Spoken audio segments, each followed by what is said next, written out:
This week on the Frame Savers, it's a small world after all. That was pretty good. That was good. That was. You think we got that on the first take? I think even earlier than that. Oh wow.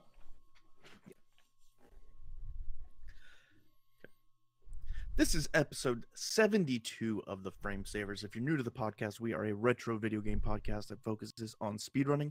Speedrunning is a hobby where we try to beat video games as quickly as possible using whatever tricks, glitches, and stratagems we have available to us. And this week we are talking about a Disney game called The Magical Quest, starring Mickey Mouse. So he's the star of the game. The game is a magical quest. You go on a magical quest, and you get the stars. So is the game about him, or is he just sort of in it?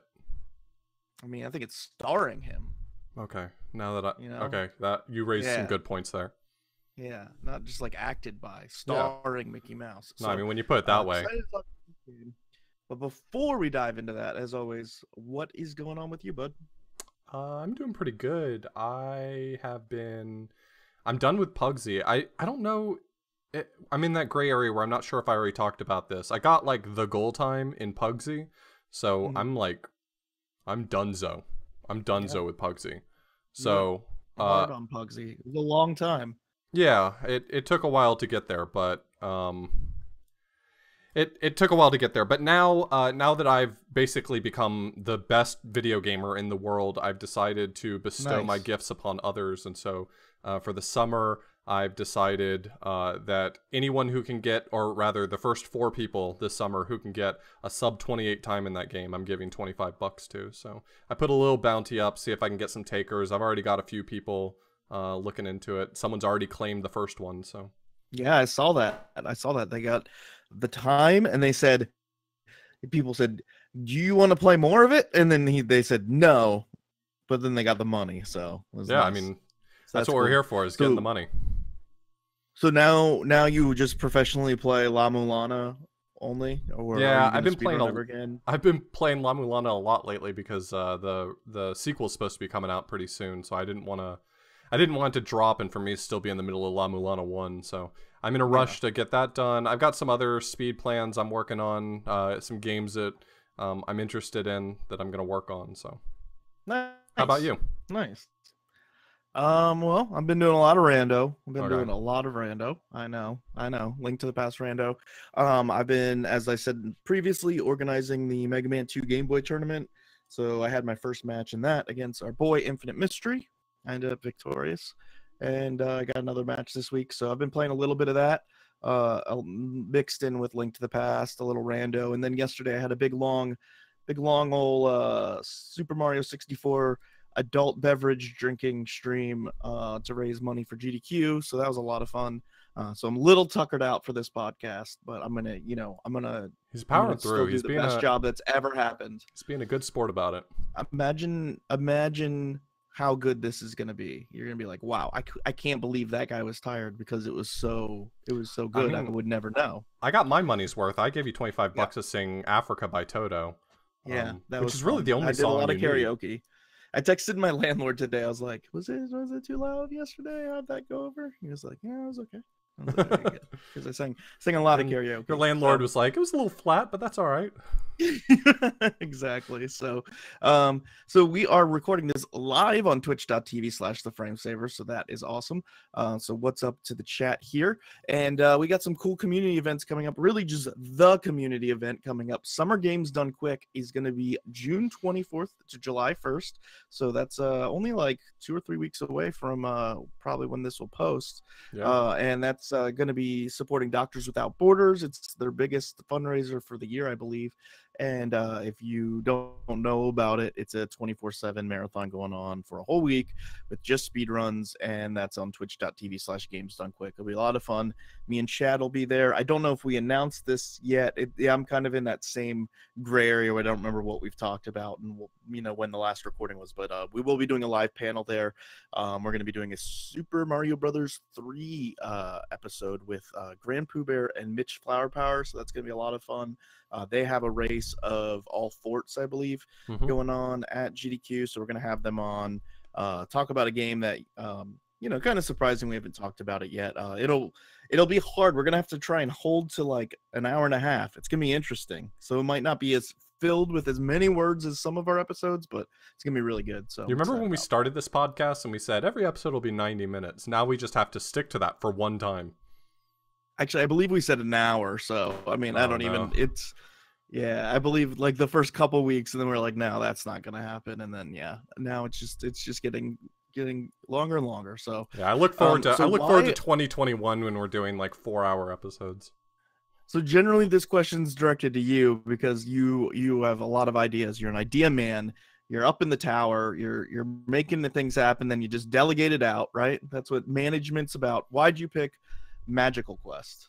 So I've always thought that this is one of the best games on the SNES. It's sort of criminally short, but other than that, I think that this is one of the gems of the Super Nintendo, and it actually has a lot of really sort of interesting mechanics that make for a pretty cool speed game. So I thought that this was a pretty good fit.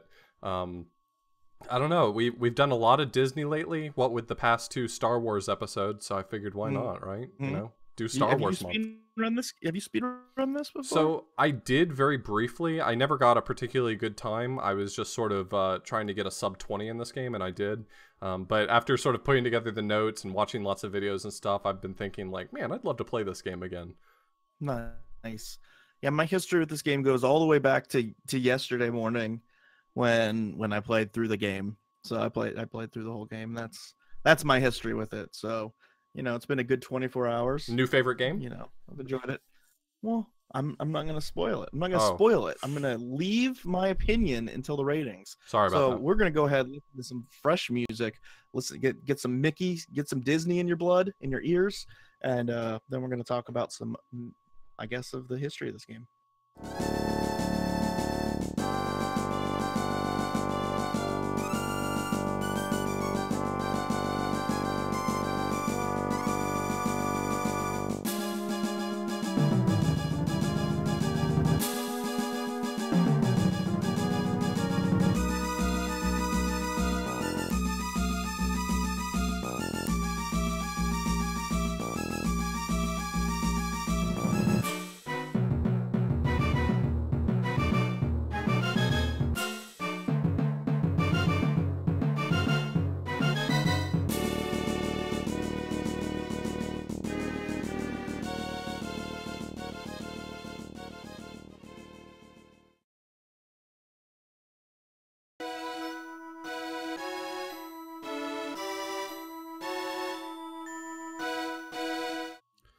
So, you know, ostensibly we're talking about the Magical Quest starring Mickey Mouse, but there's actually a few games in this series that we'll sort of touch on just a little bit.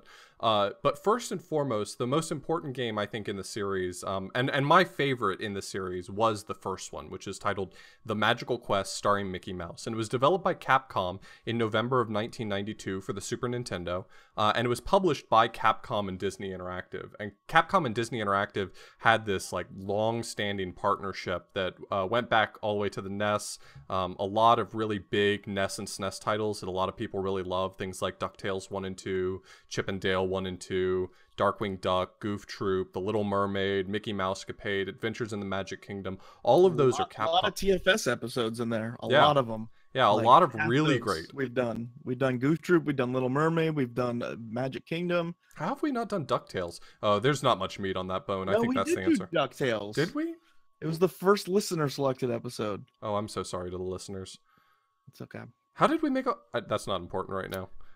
So, there's like this laundry list of games that this partnership sort of is made up of, and this game in particular was produced by Noah Dudley, who is kind of an interesting name because he went on to work on a few other titles for the SNES, one that we talked about recently with Disney's Aladdin for the SNES, and in addition to that, Home Improvement for the SNES. So you know, I mean, you get some of column A and you get some of column B. I think that sort of represents. Noah Dudley, known for some heavy drinking. Sometimes he was on his game, sometimes he wasn't. Just kidding, Noah, if you're listening, I'm sorry. But yeah, really. Home Improvement, considered one of the worst games for the Super Nintendo for sure. It's a treat. It's basically impossible to control, but it's a fun game. It's fun that it exists. Yeah, it's and a it's not unique Aladdin, game. which is a very good game. So you do what you can. Yeah, it's one of those games I thought I'd never really see anyone play because of how like frustrating and terrible it is, and then Princely speedran it and got like a really great time in it. So Yeah. I mean, that's the way it is with every game. You get someone who finally takes up the task and does work. So Absolutely. So this game is a platformer. I think you've been known to like a platformer too. yep. And you can grab blocks in this game and stun enemies by throwing the blocks at them or kill them with the blocks. And you have these different costumes that you get throughout the game, which is kind of the big mechanic of it. So initially you start off the game as Mickey Mouse, and then after a couple levels you get a magician's outfit, and so you're able to switch back and forth between just being normal Mickey Mouse and the magician, and use these magic powers. Lets him swim underwater, lets him shoot out this magic dust. Later on you find a firefighter outfit, which lets you use a fire hose to shoot water, and then lastly a climbing outfit, some sort of climber. I don't know. You Goofy calls them the climbing britches, which is, in my opinion, the canon name for those.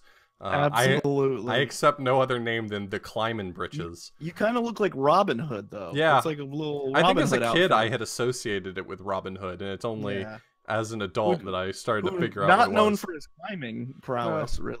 But so a big part of the gameplay is switching between these different outfits to do certain things. Certain blocks will be moved by the firefighter shooting his hose at them. Certain areas, like the underwater areas, you'll take damage after a couple of seconds being under there, unless you switch to the magician, who can breathe underwater because there's this magic bubble around his head. So kind of part of the mechanics switching between these abilities. Yeah, it's really situational, and there's a lot of parts in the game where it kind of intends you to use one costume, but as we'll talk a little bit about in the speedrun, there's ways that you can sort of circumvent that, circumvent the intended way to do that. But each stage sort of represents the respective costume that you get in it. So the first stage, as mentioned, was the treetops, where you start out as just normal Mickey. You know, his only real power is being able to jump on enemies and pick up stunned enemies and throw them, or pick up blocks and throw them. So that's really all you're restricted to. But once you beat that level, finally, you move on to the Dark Forest, where you get the Magician's outfit, and you fight enemies there. Presumably, you're going to be using the Magician's outfit primarily. Then you move on to the next stage, the Fire Grotto, where you finally get the Firefighter's outfit, which pairs nicely with it. And then you get to Pete's Peak, which is the climbing outfit, the climbing britches. And then finally, there's sort of one... Snow. Yeah, there's one sort of intermediate stage where you don't get an outfit. It's just the Snowy Valley is what it's called, and it's kind of an interesting stage. And then finally, there's Pete's Castle, where you go to sort of finish up the game. Absolutely. And each level, I believe, has 4 different parts to it, so it'll be like 1-1, 1-2, 1-3, kind of like the Mario Brothers style. Yeah, most of it breaks down that way. Yeah, I guess I did not realize this in my playthrough, but the coins that you collect throughout the game, you can spend in shops to buy health upgrades, hearts, ammo for costumes, extra lives. Where are these shops? I found no shops. So if you sort of go exploring, you'll sometimes find giant like stacks of blocks, and if you break them, sometimes there's doors hidden behind them where you can find things to buy. I don't believe it. Yeah, I don't believe it. I didn't find any shops. If you didn't find it, it must not exist. I was like, oh, I'll hit 100 coins. I'll get an extra life. It'll be great. Then I didn't get an extra life. It just kept going up, and I was just like, okay. And they weren't points. It was just coins. No, that's nothing. It's just coins. Yeah, but you can spend them. It takes a lot of coins to buy anything meaningful. I mean, you have to really be farming coins to be able to buy things like an additional heart container or an extra life or something like that. Best you can really hope for is you'll have enough coins when you enter a shop to like buy 1 extra heart just to refill one of your heart containers, or maybe buy a little bit of ammo. But it's usually not. It's a real lesson to the kids. It is. Capitalism. The economy is in shambles right now, and no one is suffering more than the treetops in Mickey's world. Absolutely. So there's one cool thing about this game. Oh, go ahead. No, I was just gonna say there's 3 difficulty modes as well. So like when you start up the game, there's an options menu, and a lot of times there's not a lot of emphasis put on the difficulty, but I think in this game the difficulty options are crucial to getting the full enjoyment out of the game, because I think I would argue that this game is maybe a little bit easy, especially if you don't pick a more challenging difficulty. On easy mode, you start the game with I think 5 hearts. With normal mode, you start with 3 hearts, Yep. and with hard mode, you just start with 2 hearts. Yeah, So 5 is a lot. Yeah, 5 I did is not a realize lot. that. I played on normal, and I thought it was actually pretty challenging. I mean, I did beat the whole thing in like 2 hours, but I did die a lot too. I mean, it's a short game in terms of the number of levels, so in order for it to not take 30 minutes, you do have to die and stuff. But yeah, two hearts is quite the challenge. That seems to be the main speedrun category is hard.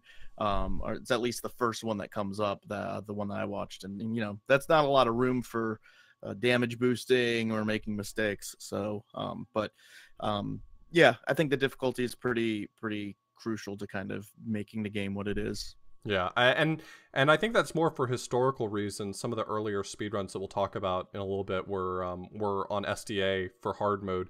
It's always kind of an interesting discussion. We can get into it a little bit later. It's kind of an interesting discussion how games sort of pick and choose what category is their go-to. So many games pick the easiest category because it's the fastest, and some games focus on the hardest difficulty because it poses an actual challenge. So it's kind of interesting to see how that pairing goes. So the story is revolving around Mickey and his dog Pluto. I want to talk about this for a second before we dive in. How does a mouse have a pet dog? My biggest concern is, how is Goofy okay with Mickey owning a dog when he himself is a dog? Does he not find that a little bit disgusting in its own way? It's the conundrum. Peanut Butter Gamer, he's this big YouTuber, right? He's done a lot of videos on Arthur for some reason, like an inordinate amount of videos that are based around Arthur, like probably 5 or 6 full videos. And that's too many videos about Arthur. Yeah, like about video games and about movies. And like, do you ever notice that Arthur has a pet dog, but then like there's also dogs in the world of Arthur? But like his dog can't talk, and it's like, what does that mean? I feel like you got to pick your lane. If you're gonna have anthropomorphic animals, you really got to pick your lane. Either you have dogs in that universe, or you have pets in that universe, but you can't have both. Yeah, or pet humans. Why don't you just reverse the whole thing? Oh, okay. That'd be weird. So anyways, tell us the story. I've very confounded by this whole world of cartoons where there's pets and there's non-pets. Okay, so before I tell the story, am I allowed to spoil the ending? Sure. Okay, all right, wow. All right, that's a new one for TFS. So we are going to spoil the ending, so, maybe fast forward about 3 minutes if you don't want to hear how this story plays out. So it starts out, you'll see on the title screen, Mickey, Pluto, Mickey, Goofy, and Donald are all playing catch with Pluto running around, enjoying the game, and Goofy ends up throwing the ball. Classic Goofy throws it basically to the moon, throws it in outer space, and Pluto runs chasing after it. So both Goofy and Mickey end up giving chase. Goofy way out in front. He's the runner of the pack. He is. You can see it. He's got those long legs. He's the classic Luigi type. He's just running out ahead, trying to get a hold of Pluto. Mickey's back behind, and somehow in this story they completely forgot Donald even existed, which I think frankly makes a lot of sense. I think most of the world forgets Donald exists. But so what happens is Goofy chases after Pluto, Mickey chases after the pair of them. Mickey, classic Mickey, he stumbles basically to his death off of a cliff into this strange magical land where he meets this old wizard who explains that Pluto was taken by the evil King Pete. Now here's the trick right here, all right? Now here's the ending. I'm going to spoil it for you. He stumbles and falls into this magical land. Really, he just hits his head and he falls asleep. It's heavily implied by the story at the end of the game that what actually happened is that Mickey got knocked out in his stumbling and falling and was out for basically a whole game because Goofy wakes him up saying, "Hey man, do you want to play the next round or something?" Like, he's been out for days at this point. I think that this is very indicative of how the world viewed concussions in the 90s versus how they view them today. It was a simpler time. We've learned a lot about head injuries. They're not a joking matter. However, back in the 90s, if you're playing a sport and somebody gets a concussion and they're just unconscious, you just leave them there and you keep playing the sport until they join back. They'll walk it off. Yeah, and then they have dreams like this. So completely makes sense. To be fair, it's a pretty rad dream. So I don't know if Mickey really lost out on this one. I think he might have gotten the better end of the deal. Yeah. I have suspicions personally about Goofy I want to talk about for a second because because what is that Game Boy game that was run at GDQ recently? That's another Mickey game. Dangerous, is it Dangerous Chase? Yeah, Dangerous Chase. So the whole game, you're either Mickey or Minnie, you can choose, and you're going through the levels, and every single step of the way, Goofy's there. And he's like, "Oh, Pete, I saw Pete up ahead this way." Like, he knows where Pete is the whole time, but he's not doing anything. Like, he's ahead of us the whole time. He's just not doing anything. That's the way it is in this game too. He's running up ahead. He's the one that could get the ball. He's in the front, and then it's just like, nope. And then he just gives you this outfit. But why didn't he do anything? Why is he just waiting there with outfits to hand to you? Why does he not go raid King That's Pete's what castle? I'm saying. Because I think he's on Pete's side. I'm saying put the turban on my dude and help out or something. Pick up a bat. I think there's some collaboration between Goofy and Pete here. So I think you're on. Which is something. also, is Pete a dog also? I was actually just about to say that. I mean, isn't Pete also in a Goofy movie? Like, I mean, presumably they're all like the same animal type is kind of what I was thinking. Oh wow, Goofy movie. There is like a lot of collusion going on here that we have not addressed. Yeah, it's very confusing. So I'm just saying, as a kid, you watch all these characters and you assume the best of them. You assume that they're all out there for good, unless they're like the clear bad guy. But I'm saying, next time I'm playing Kingdom gray. Hearts, it's not all black and white. Next time I'm playing Kingdom Hearts and there's like a guest member for the party, it's Goofy that's sitting out because I can't trust him anymore. Yeah, I just don't know where his allegiance lies.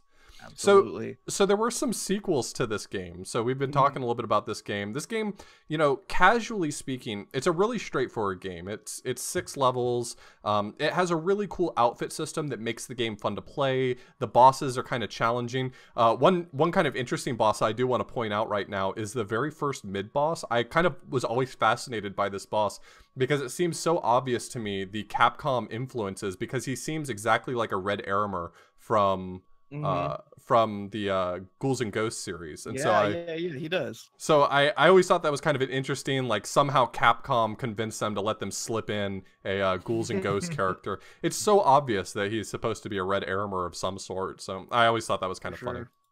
So the next game that came in the series was called The Great Circus Mystery, starring Mickey and Minnie. This is my least favorite game of the series. I'm just going to tell you, this whole time I'm going to be biased as heck, and I am editorializing constantly. So I am not impartial when it comes to this game. It was released in 1994 for the SNES and the Genesis. So there was actually supposed to be a Genesis port for the first game, but it was canceled at some point. This game did come with a Genesis port as well. So it was released both for the SNES and the Genesis. These games all come out before or after Mickey Mania on the SNES? I thought Mickey Mania was like fairly late in the life cycle, but I'm not 100% certain. Okay, which would make sense because it kind of takes advantage of a lot of the graphical. That was a completely different team. Cool things that we talked about, but like it was definitely more high end in terms of its technical prowess or like the way it was programmed. So it's Traveler's Tales. Traveler's Tales had a lot of really innovative things they were doing with video games at the time, and if you're interested in that, there's a YouTube channel called Game Hut, which is John Burton's YouTube channel. He is one of the developers who worked for Traveler's Tales around that time, and he makes videos about some of the technical insights into games like Mickey Mania, Pugsy, Sonic R, like different games he was working on. They're absolutely fascinating, him talking about how they achieved all of the really cool stuff that they pulled off in that era. So if you're interested in that kind of stuff, you should certainly check it out. So this game, both Pluto and Donald were kidnapped. We gave Donald a role. Unfortunately, it wasn't a particularly great one this time around. It has by Pete again?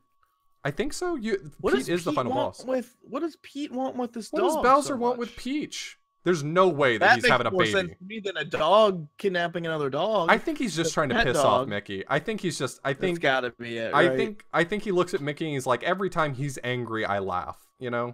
So sounds right. Okay. But Mickey doesn't get angry. Kind of like me. It's kind of like me, like in you. Yeah. No, 100%. I get that. Yeah, 100%. We don't even have to get into detail. Am I Mickey? Yeah, you're Mickey in this situation. All right. definitely. Yeah, I'm for it.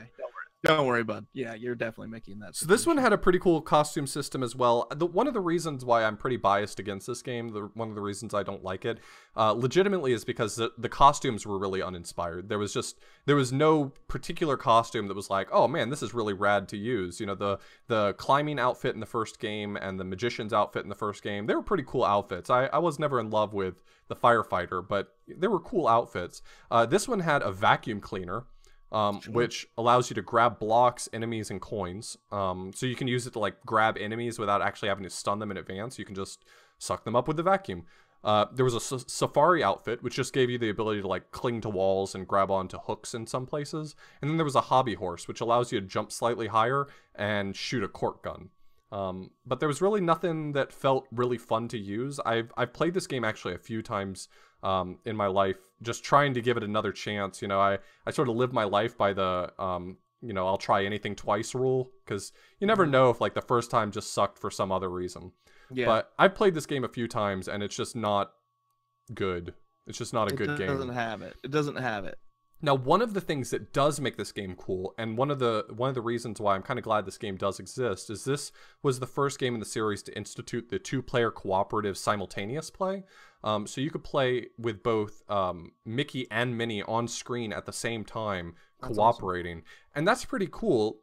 It was mostly wasted on this game, but Magical Quest 3 actually used the same system, and that game's rad as heck. So yeah, we'll talk about that. I think when I was watching the world record video for Magical Quest, I think, like, you know how YouTube will just queue up another one, right? And I came back to my TV after, and then I believe the run I had pulled up was Magical Quest 3, which I'd never seen before, but it was Mickey and Donald co-op playing the game. I was like, this looks really cool. Yeah, I never heard of it. So it also had a password system. One of the things that it's kind of funny. So I'll talk about in a second the reception for the first game. But there was a lot of complaints in the first game about it being too short. But in addition to that, there were a lot of complaints that there was no password system. So like, I mean they kind of, yeah, pick your lane kind of thing. Yeah. Yeah, sure. But I mean, this game was the first one to institute a password system, so you could always pick up and play from where you left off of the 6 levels that are in it anyway. So this game wasn't particularly much longer. It got mostly the same reception as the first game, which we'll talk about in a second. The last game is called Magical Quest 3, starring Mickey and Donald, but it was only ever released in Japan, so technically the name is Mickey to Donald No something something Daiboken. It's always something Daiboken. But it's so many Daibokens, you know. It is. There's a lot of adventuring going on. There's no Daiboken. I'm sorry. There's no Daiboken. Right. Yeah. Except no. Yeah. Yeah. So this one was Japan only in December of 1995. So we were getting pretty late. Only 6 months after this would have been when the N64 came out. This time it was Huey, Dewey, and Louie that got kidnapped. So this story is starting to make a little more sense. Can we have a story based around something that's not kidnapping? Could there just be like distress about something else? What can you be distressed about, like, in the Mickey universe, except for one of your friends goes missing? You burnt the chicken you were cooking? But how do I have to beat up Pete because I burnt my dinner? Maybe he sold you a faulty oven. I want this game to exist. I want something. Just people don't just get like, where's the justice going on? Just people just keep going around kidnapping other people. I just want and a then fan like, game. Oh, I just want a fan game where Mickey and friends go and beat up Pete the salesman because you bought a faulty vacuum cleaner from him or something like that. Like, yeah, no Daiboken though. Yeah, no Daiboken. So this one supports 2-player cooperative play, but also in addition to that, you can pick either Mickey or Donald when you're playing 1-player mode, and you might think, well, what does it matter? But this game actually did something pretty cool. This game has slight variations in the costumes between different characters. So the very first costume is supposed to be some sort of like trash knight, if I want to like describe it as best as possible. So for Mickey, he's in sort of like makeshift armor, and he's got this this jousting, nope, what's it called? A lance that has like a punching arm that comes out of it. And so that's Mickey's costume, but the same costume for Donald is him being inside of a barrel with a hammer. And there's sort of this trend across a lot of the barrels. Cartoons sort of know how to use barrels. You know, you don't encounter barrels very often in real life or anvils, but cartoons always know how to make a barrel outfit, you know, and then an anvil fall on someone. It's great. Well, I think one of the things that's kind of cool about these costumes is it always feels like Donald got the crappy costume and Mickey got the good costume. So like Mickey's in this knight's armor with this punching lance, and Donald's just like in a barrel, like with his arms sticking out of the barrel. So it's pretty funny. This game actually did something pretty unique as well. So Mickey and Donald's attack is something that doesn't take up ammo. So instead what they did is the longer you go without attacking, the more power your attack gets. So if you haven't attacked in a while, it becomes stronger, and you've got like this bar that's charging up constantly. You don't have to actually charge it, you just wait and it fills up on its own. The next costume is lumberjack climbing gear, which isn't very special on its own. They don't sort of look all that different. There's really small variations between the way they behave, but the thing that's really cool about that is that the mechanic is like you grab onto a tree or something like that, and if you change the side of the tree that you're on, so if you sort of flip to the other side of the tree and jump at the same time, you just go flying. Like you go flying to outer space. You get that much speed out of it. So it's pretty fun to use, and that's not just like speedrun tech. That's like built into the game, and it's a lot of fun. And then the last costume is the magic costume, and Mickey gets this really nice tuxedo, and he's got playing cards, and he shoots birds out of a wand. It's like this really rad outfit, and Donald just gets a genie's lamp that has a magic lamp with a genie's hand that comes out of it and like fires magic bullets. So cool. So I like that you still use the word rad. That's what makes me happy about this conversation. But it is rad. So. Okay. No, I mean, I appreciate that. Yeah. What's cool about this, I didn't realize this, but these games were all re-released on the Game Boy Advance 10 years later, which is like, I feel like these games would be a really nice, like, handheld experience. Like, yeah, for sure. It was really cool that GBA got to do a lot of re-releases of SNES games, because it was essentially a SNES, a portable SNES, in terms of its, you know, technical capabilities. And so there's so many ports that I don't think I realized actually existed, and I still don't. And every once in a while they'll pop up, it'll be like, oh yeah, this Crash Bandicoot game was actually ported to the, you know, Game Boy Advance, or these old games, you know, for the Super Nintendo, like you know, these were ported on there, and like that's really cool. So for sure. Yeah, they also got to make they also got to make use of the Game Boy Advance link cable, so the games that supported multiple players at once. And in fact, when they released Magical Quest 1, they actually made it into Magical Quest starring Mickey and Minnie, and so you could play as either Mickey or Minnie in the first game with the same sort of cooperative play that you got before. And so you could plug in the link cables. But the thing was, no, I think I'm mistaken. So the first game actually didn't get cooperative play fully, but it did get these like multiplayer mini games, which a lot of people kind of complained about. But the second and third game that did have the cooperative play, you could do that with the link cable. So that's pretty neat. Question for you, I don't know if you know this, but is the GBA one that came out, has all three of them on one cart? No, it's three different games, three separate ones. Did the one that was the Super Famicom game, the one that sounds really cool, come out in the US? That's the only way that it ever released in the US. Oh, cool. Yeah, and it's titled in the US Magical Quest 3 starring Mickey and Donald. So. Oh, cool. Okay. Well, maybe I'll have to, you know. It's a really cool game. You know? I played the Super Famicom game a lot, and it's a lot of fun too. So I mean, check it out either way. They added a save feature, so you didn't have to use passwords. Or sorry, for the first game, they added a save feature, so that you had that nicety thing, something that people complained about a lot.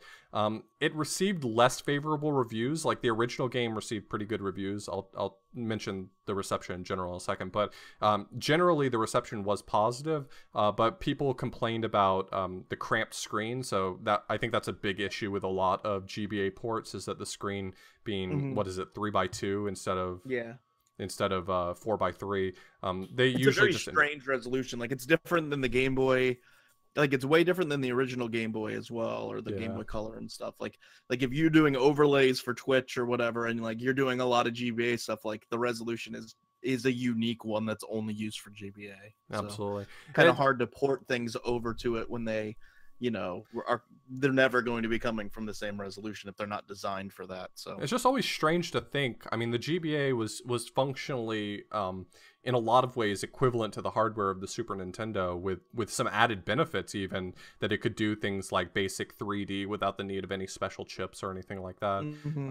And it's just strange that they if they kind of knew that they had something that was roughly the power of the Super Nintendo, and probably had already predicted that they would be re-releasing games from the Super Nintendo on the Game Boy Advance, there's reason to believe that a lot of these ports that were ported over from different, I mean, Nintendo as well as third parties, that a lot of the code didn't have to be significantly rewritten. It seems strange because if they had used the same resolution, you could almost imagine that they could make a direct port, like they wouldn't have had to change anything. So it's kind of, I mean, that's it, probably whatever they had to manufacture the actual physical screen size or whatever for the device. But yeah, that would have been a lot easier, you'd think, to port it over without having to update anything. Sure. I mean, when you have this whole library of games that were very well received, obviously, on the SNES. Yeah, I don't know. I mean, the Game Boy Advance served as a pretty good vehicle for Nintendo to like, and third parties as well, to release games that were only ever popular in Japan for an American audience, and it seems like a missed opportunity to have to do extra work. You know, I guess the button layout is also an issue of its own. So yeah. But they complained about the cramped screen and what seemed to be slightly downscaled graphics. I don't know. I haven't compared them directly, but people were talking about the backgrounds being, you know, less attractive, the graphics being somewhat compressed. So that seemed to be one of the issues. So reception in general, sort of going back to the SNES versions as well and the Super Famicom versions as well, the receptions were overall positive. At the time that came out, these games were highly praised. Reviewers really liked the graphics. I mean, this game does have absolutely gorgeous graphics, and the outfit system they thought added a lot of depth to the gameplay. But there were a lot of complaints about the game being too short and too easy. And in fact, the sound and music also were slightly criticized for having loops that were slightly too short, which I guess is a reasonable complaint. I was downloading music. I didn't catch that. That's interesting. Yeah, I was downloading music for the podcast, and there's not a single track in the game that's any longer than like 2.5 minutes. Sure. So, which I guess is fine. I never found the music annoying. I actually think it's quite nice.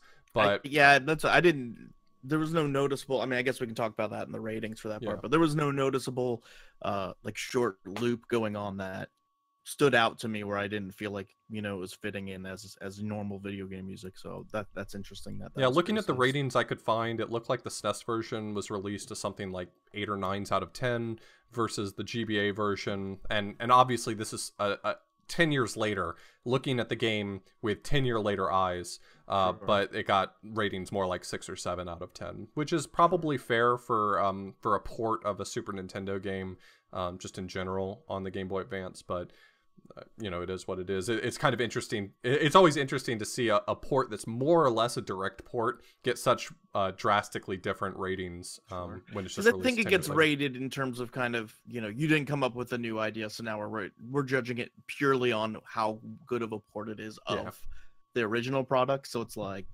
this was a 6 or 7 out of 10 of your ability to port a game. I think that's a hard line to draw anyway when you're talking about rating. You know, do you evaluate for its merits, imagine that, you know, no one's ever seen this game before, or do you sort of just treat it like it's its own thing, you know? Sure. I mean, you look at like re-releases of games on Steam and stuff like that. Like the rating's going to be more like, you know, you re-release Sonic 2 on Steam or something.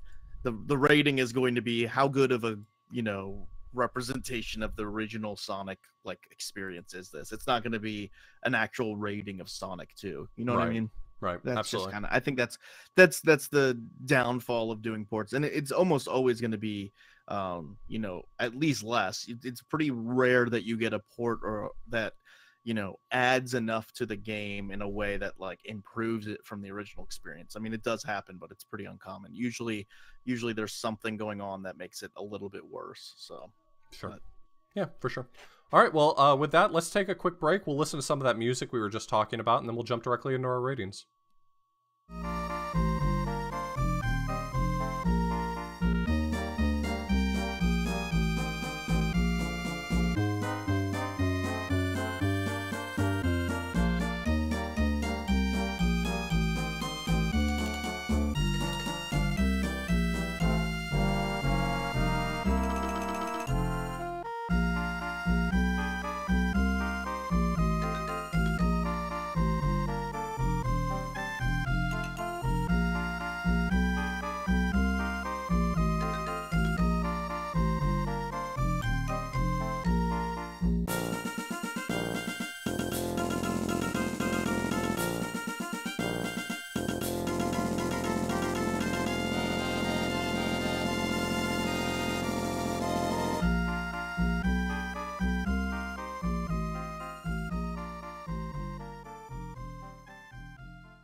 Okay, so just like we do every week, we're going to go ahead and do our game ratings. What we do is we go over different categories, just discussing them and pointing out the things we liked and disliked. We're going to go over the graphics, the music and sound, controls and gameplay, difficulty and fairness, fun and replayability, make any final comments we have, and then we'll make a score from 0 to 10. So we will start it off. Author Blues / Chad, the graphics. I think the graphics are great. I think it's your typical Capcom, typical Disney game. Really, really colorful worlds. Even worlds that are presumably meant to be dark. I think that there's this noticeable difference between the way some games do it and then like Capcom or Disney does it. Like, for instance, the Fire Grotto, I think, is supposed to be interpreted as this sort of like dark world, but instead of doing that with dark colors, they just use more reds, for instance. So sure, like the rich colors still, yeah. Even if it's a dark, even if you're in a cave or whatever. Exactly. I mean, Aladdin does the same thing when you're riding the carpet and there's like, you know, all the fire and flames chasing you, or even the darker ones that are, you know, using a lot of blues and stuff like that. Like Capcom always did a really good job of just making, you know, a rich environment regardless. So yeah, these graphics are really, really good. I mean, it's great cartoon graphics. There's a lot of complexity to the backgrounds as you go through the levels. There's a lot of little details to, you know, the different things, whether it's the, you know, the trees all having eyes and being alive, or, you know, everything's, I would say graphically, you know, there's not that many enemies. There's not that many different types of enemies, and most of them are fairly uninspired. They're just like, oh, here's a bumblebee, or here's a thing, or everybody's a little Pete, but they're wearing armor now, or, you know, an arching outfit or whatever. But the levels themselves are definitely very colorful and nice, and Mickey looks good. He has all the different costumes, which is also fun. And so obviously the focus on a licensed game like this is going to be, you know, the recognizable nature of the characters and how good they look, and they did a good job, I think, on that. Yeah, Mickey looks great in this game. I think all of the characters and their respective likenesses look great. I'm a big fan of games that use proportions really well. So we talk a lot about in this podcast, especially since we do Game Boy so often. One of the big things that I feel like we talk about a lot is the character proportionally sized. And of course, Mickey is proportionally sized. You get such huge amount of screen real estate that you can't really mess that one up. But I really love when you're fighting, like, for instance, the final Wizard Pete. And he's just like this massive sprite, but it's so detailed and gorgeous. Like, they just did such a great job with that. So yeah, you've got the giant spider. You've got that cool, which does a bunch of scaling, a bunch of mode 7 scaling, which is kind of cool. You've got like the weird snake thing that kind of moves in a very interesting way in terms of the way they were able to like technically use the physics for the game. You know what I'm talking about? Very, very good, colorful, very awesome graphics. I was a big fan. Music and sound as well. I really, really liked it. Mickey seems to be like connected to like orchestral music like pretty often. I mean, you think of Fantasia and stuff, but like most of the music in any Mickey game, like maybe not like a Game Boy one or something, but like most of the SNES games and stuff is pretty orchestral in nature, and this game I think is you know, no stranger to that, and I really liked the music quite a bit. It's you know, it's rich, it's got a lot of detail to it, just like any orchestral music does. There's a lot more instruments in an orchestra than in like a general band or something, and so you get all those little nice touches of different instruments coming in and out. So I was a fan of it. I remember I particularly liked when I was in the water the first time as the magician form or whatever, kind of just listen to the music. I was like, oh man, this is very rich music. Like, it's not simple video game music. It's pretty good. So and it's basically, you know, chiptunes versions of what an orchestra would be playing, which is cool. Yeah, I think that the sound design is just fantastic. The composer for this game was Mari Yamaguchi, who is also known for her work on Super Ghouls and Ghosts, Mega Man 5, Breath of Fire for the SNES, Final Fight 2, and Mega Man 10. And those are just the games for which she did the vast majority of the work. She's also credited on tons of other games, lots of different soundtracks and rearrangements. And I think that you can see a lot of that shared experience. So I think that there's a lot of points in this game where the music kind of feels like Super Ghouls and Ghosts a little bit. And you really can't go wrong with a Mega Man soundtrack. So it kind of is to her credit that she worked on Mega Man 5 as well. And Absolutely. I think the music in this game is great. I mean, I understand the complaint of short loops, but in reality, I think that for a game of this era, I don't think that I 2 minute really didn't loop get is. yeah, I didn't really get the sense of loops at all. I mean, when I think of loops, I think of like a 10-second loop, you know. Yeah, I think we're And just there's so plenty of games spoiled. that You know, do that, like we play so much some, NES. You know, you get these like 5 second loops, and it's like, Jesus, can you just play something else? yeah, no, I didn't. I mean, also like if you're a decent video game player, you know, you might not hear the loop more than like once or twice through the Right. level. So I never at all got the sense that he was even looped, you know, at all. So and it changes throughout the levels too. Sometimes like I think if you go in the water or you go do this or switch to the next screen, like the music changes a good enough amount that it never felt static. So that kind of surprised me when you said that. Yeah, I don't necessarily understand the complaint. I mean, that's just the things that I heard, but I think you and I may be biased just from coming from NES and Game Boy, where the loops are like Yeah. excruciatingly short. So Sure.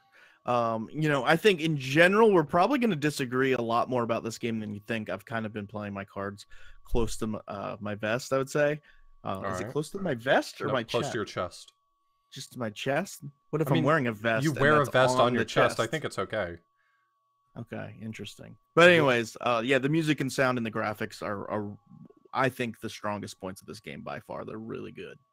Yeah. So Controls and gameplay. I guess this is where you're expecting us to diverge. So I think that the gameplay is good. There's some variety to it that I think is really interesting. I think not a lot of the elements in the game overstay their welcome. Hmm. There's a lot of different things that happen, and I can't remember ever once thinking like this stage is too long or this gimmick is really dumb. I really wish this level were over sooner. More often than not, I felt like everything existed for just the right amount of time. As far as controls go, I think that I think it was an oversight, but we'll talk a little bit more about in the speed run this mechanic that's in the game. But I think it was an oversight to not have a run button in the game. Yeah, I would have liked a run button for sure. That's one of my comments, I would say. I mean, like I It get was it. surprising. I mean, I held the button down for a while for like the first 10 minutes, and I was like, wait a second. I don't think there's a run button. Like and like whenever there's a game like a platformer where there is no holding down the button to run, like it's so hard. Like obviously it doesn't hurt you to hold down the button, but like I try to mentally say, okay, well let's just not do that. And I'm so just like programmed to do that from speedrunning and playing Mario in general that I'm like finding myself holding the button down anyways, and I'm like, Yeah. dang it, this isn't doing anything. So yeah, I think the run button would have been a nice touch.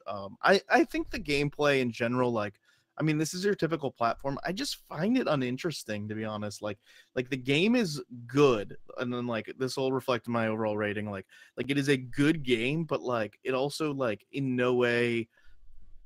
Like I think some of the combination of things that I didn't like in terms of just the overall game was like the themes just kind of switched all over the place. And I was thinking, so like when you're in the first level, I thought you were in like Jack and the Beanstalk or something. I guess you're not. Like it felt like that was going to Yeah, be the I theme can of see that that. level. And like maybe like it would have been cool if they tied in a bunch of like other known fairy tales or something, like all Have of you these ever seen generic Mickey bosses. Mania? What do you mean, the game? Yeah. So I mean, we did a episode it was, about it. but I mean, it was sarcasm. it was sarcasm. I mean, like Mickey Mania was the game that sort of tied in a lot of other Yeah, which I ideas. loved. I thought that was interesting. Sure. But like this just kind of felt like a bunch of generic enemies, a bunch of generic locations, some generic you know, like I think the idea of switching between the costumes is good, and it sounds like they probably made it more complex and interesting in later games, but like there was nothing that really blew me away in terms of like using the different abilities. Like they weren't like as like fun to use like any more than just standard platforming. I don't know, for me it just kind of came off as bland all the way around I in terms of think the gameplay. I think that brings up a good point, though. I think that if you had to describe this game in terms of what it meant to Capcom and what it meant to Disney, I think it's hard to argue that this game doesn't just represent a safe game. Like they wanted a Yeah. Mickey game that didn't take a ton of risks. You know, they had some ideas for some cool gimmicks, but they just didn't really take any risks with the game. And I think that that's a fair criticism. But I think that at the end of the day, Capcom can almost do no wrong when it comes to this space. Like, I mean, even it definitely even has there's Capcom quality for sure, but it's yeah. like Hook, for example, like is a very similar game. Like, and I'm not going to give it much of a different rating than we gave that. Like, it was a really good game graphically, music wise. Maybe not super interesting. It probably had a little bit more interesting mechanics with the flying and some of the other stuff. But like at the end of the day, like at least that was like based on a Hook thing. Like, you know, that's the Hook franchise. You only get like one game. There's a million Mickey games. So it's like if I'm going to play a Mickey game, like this is not going to be the one, in my opinion. Like I would much rather play Mickey Mania for sure. Okay. Or one of those other games. You know, even something like Mickey Mouse Capade, which is like objectively probably considerably worse than this game. Yeah, you're on thin ice on this one, buddy. You love Mickey Mouse Capade? No, I'm saying like Mickey Mouse no, Capade no. I'm saying Mickey Mouse Capade is a worse game, pretty much objectively in all ways.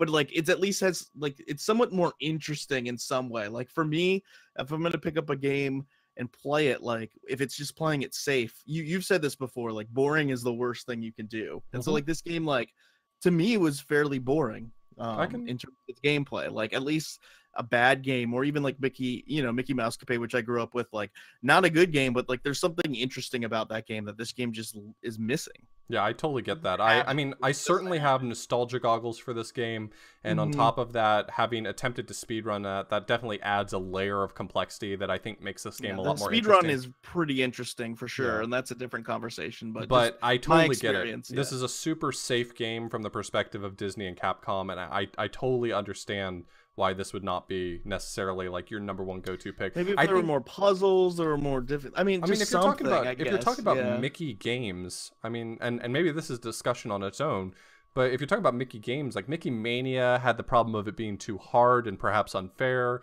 You know, Magical Quest definitely has the issue of being too short and too easy. Like there weren't a lot of games that were in between. Quackshot was kind of like you can't fail it, you just get infinite tries, and all of the stages are just sort of like, you know, walk around until you find the thing that we're looking for. Like there's not a lot of Mickey games I can think of that really just, you know, they did something new. I mean, like I liked Dangerous Chase on the Game Boy. Like I mean, there's a lot of Mickey stuff, and there's a lot of bland stuff that's Mickey stuff, and some of it is interesting.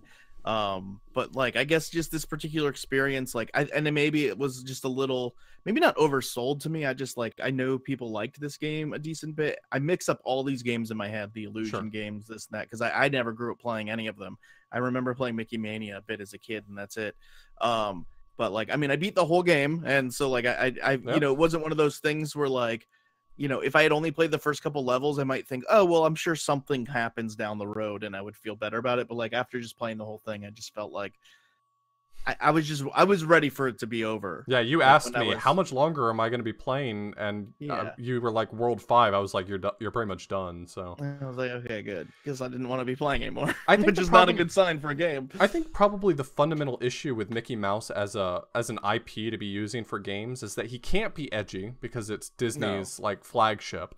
And then on top of that, there's like no compelling storylines to run with. You know, you can come up with like compelling storylines for pretty much any character, but Mickey's storyline's always going to be someone took something and I need to go get it. Like you can't have someone threatening to kill the world. You can't have someone threatening, you know, your family unless you pay some, you know, blood debt. Yeah. Like there's no compelling stories other than like, you know, Pluto went missing and he's probably in Pete's castle, and like that's your option. That is your one option. Yeah. So I mean, I'm not worried about the story stuff. Like I think that's pretty much. But I feel like it does affect things a bit. I feel like a good framework sets the stage for an interesting game. Like I'm not saying that it has to be a story-driven game, and by and large, Mickey games are never going to be particularly story-driven games. But I feel like if you can't come up with like a compelling reason, Kingdom Hearts, of course, which is probably a whole different thing. I've never played a Kingdom Hearts game, but I know I do not understand how they got the word from Big D to put Mickey in a game about like someone threatening to blow up the multiverse. Like I mean, I don't know how much money they had to pay to Disney for that to happen, but whatever. Yeah, I agree. Like an interesting story would probably add to that, and that's why I think maybe it's a missed opportunity. Like I felt like he was going through, like when I'd watched this game in the past, I was like, oh, okay, so this is like the Jack and the Beanstalk level, and I thought it was based off of a bunch of stuff when it was really just like, generic bosses. Unfortunately, like, Mickey's should ultimate be fighting somebody interesting at least. Maybe fight Pete in a different form at the end each time. Unfortunately, the Jack and the Beanstalk storyline was stolen by Mickey's Ultimate Challenge, which is a far worse game, no matter what platform you play it on. So yes, well, that's true. I beat that for the Game Boy, and that's a whole different discussion. So, but yeah. Anyways, that's kind of my long way of just saying I thought the gameplay was fairly uninspired, but I mean it controls well. I would have liked a run button for sure. I felt like switching between outfits is a little bit annoying in terms of like it would have been nice for like a quicker swap. He like pulls this curtain and does this stuff, so it takes like a couple seconds. I'm gonna have to call you out on that though, because you play Mega Man. Like that is pausing the game to pick your new weapon. Worst. Well, that's why it's cool that I mean, like you play Mega Man X. That's the thing. Like Mega Man X. Now we're talking about SNES level, and I'd be more forgiving of that for like an NES game. You have the R and L button. You could just hot swap between them. I guess they just want you to have to commit to it, I guess. Yeah, and like there's a bigger difference in gameplay switching from, like, if you wanted to switch from magic to climbing outfit, for instance, and you had to hit firefighter in the middle, like there's a fundamental difference in gameplay happening there. So like I understand why they did it. It just kind of sucks that they did it. Yeah, I mean it really doesn't matter for your game experience, other than the fact that like I had a couple of boss fights where I was like switching between a lot, especially like the Final Pete. I mean, Final Pete, and then like the bird that like will blow you off the level unless you are hooked onto the thing.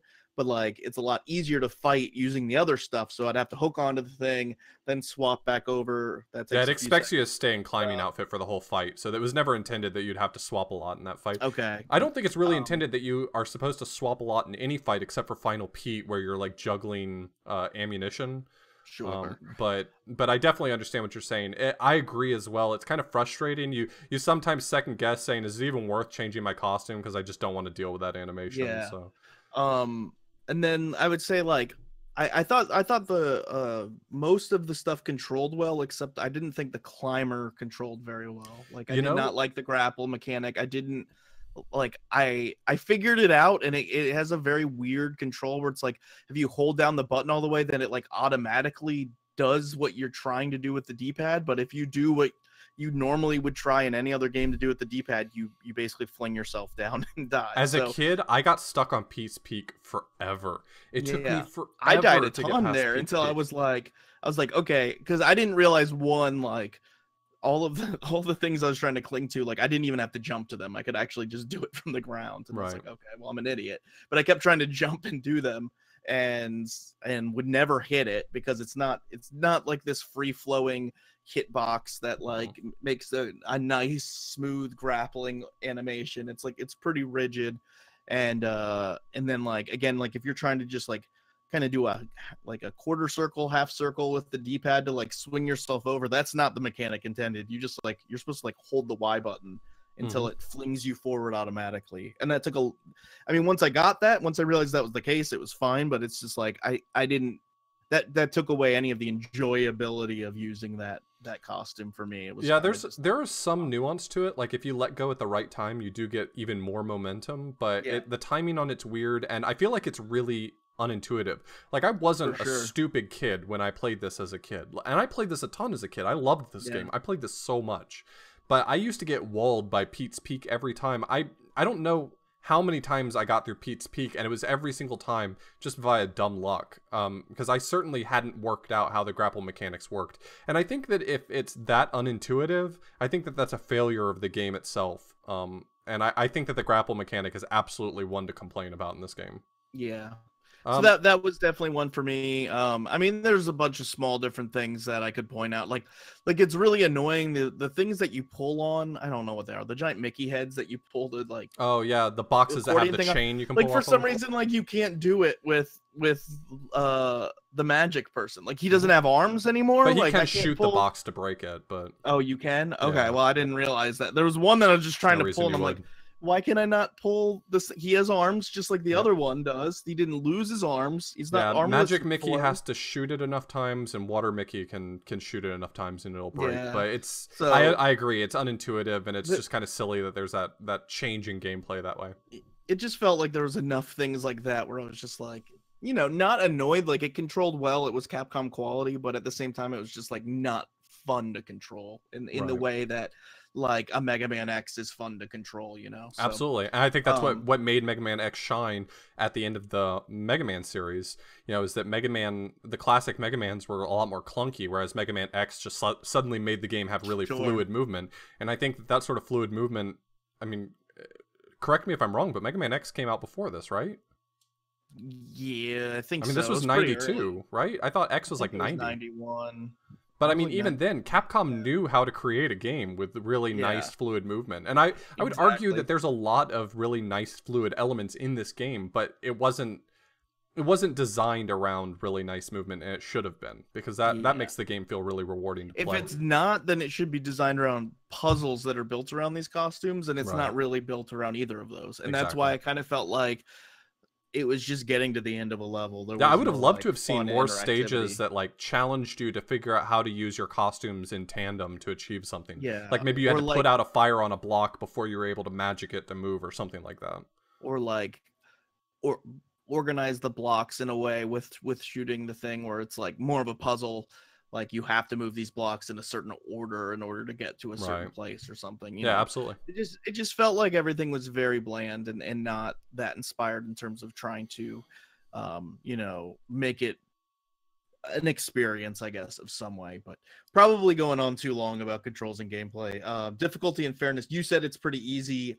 I didn't feel like it was easy at any point. I did play it on normal. Like I struggled. I died a lot. You beat it in 2 hours. I don't. But again, I beat it in 2 hours, so it's like because you get infinite continues. But like if this game didn't give you infinite continues, it wouldn't really be that easy of a game. So I always thought Pete's Peak, or sorry, Pete's Castle, the very last stage. I thought that was a huge ramp up. Like compared to the rest of the game, I thought it just sort of went off the deep end and became a lot more challenging, especially I had less issues with that than anything else. Really? Like Pete's Peak was probably a big one just because the grapple mechanic was tough. But I died a lot in a bunch of different spots. It's also like weird. Again, like the way this game is designed is just so weird. Like Pete's Castle like has boss refights in all these different rooms, which is a cool thing. Capcom has been known to do that in a little series called Mega Man. But it's like, but you don't have to go in them. So it almost they're trap rooms.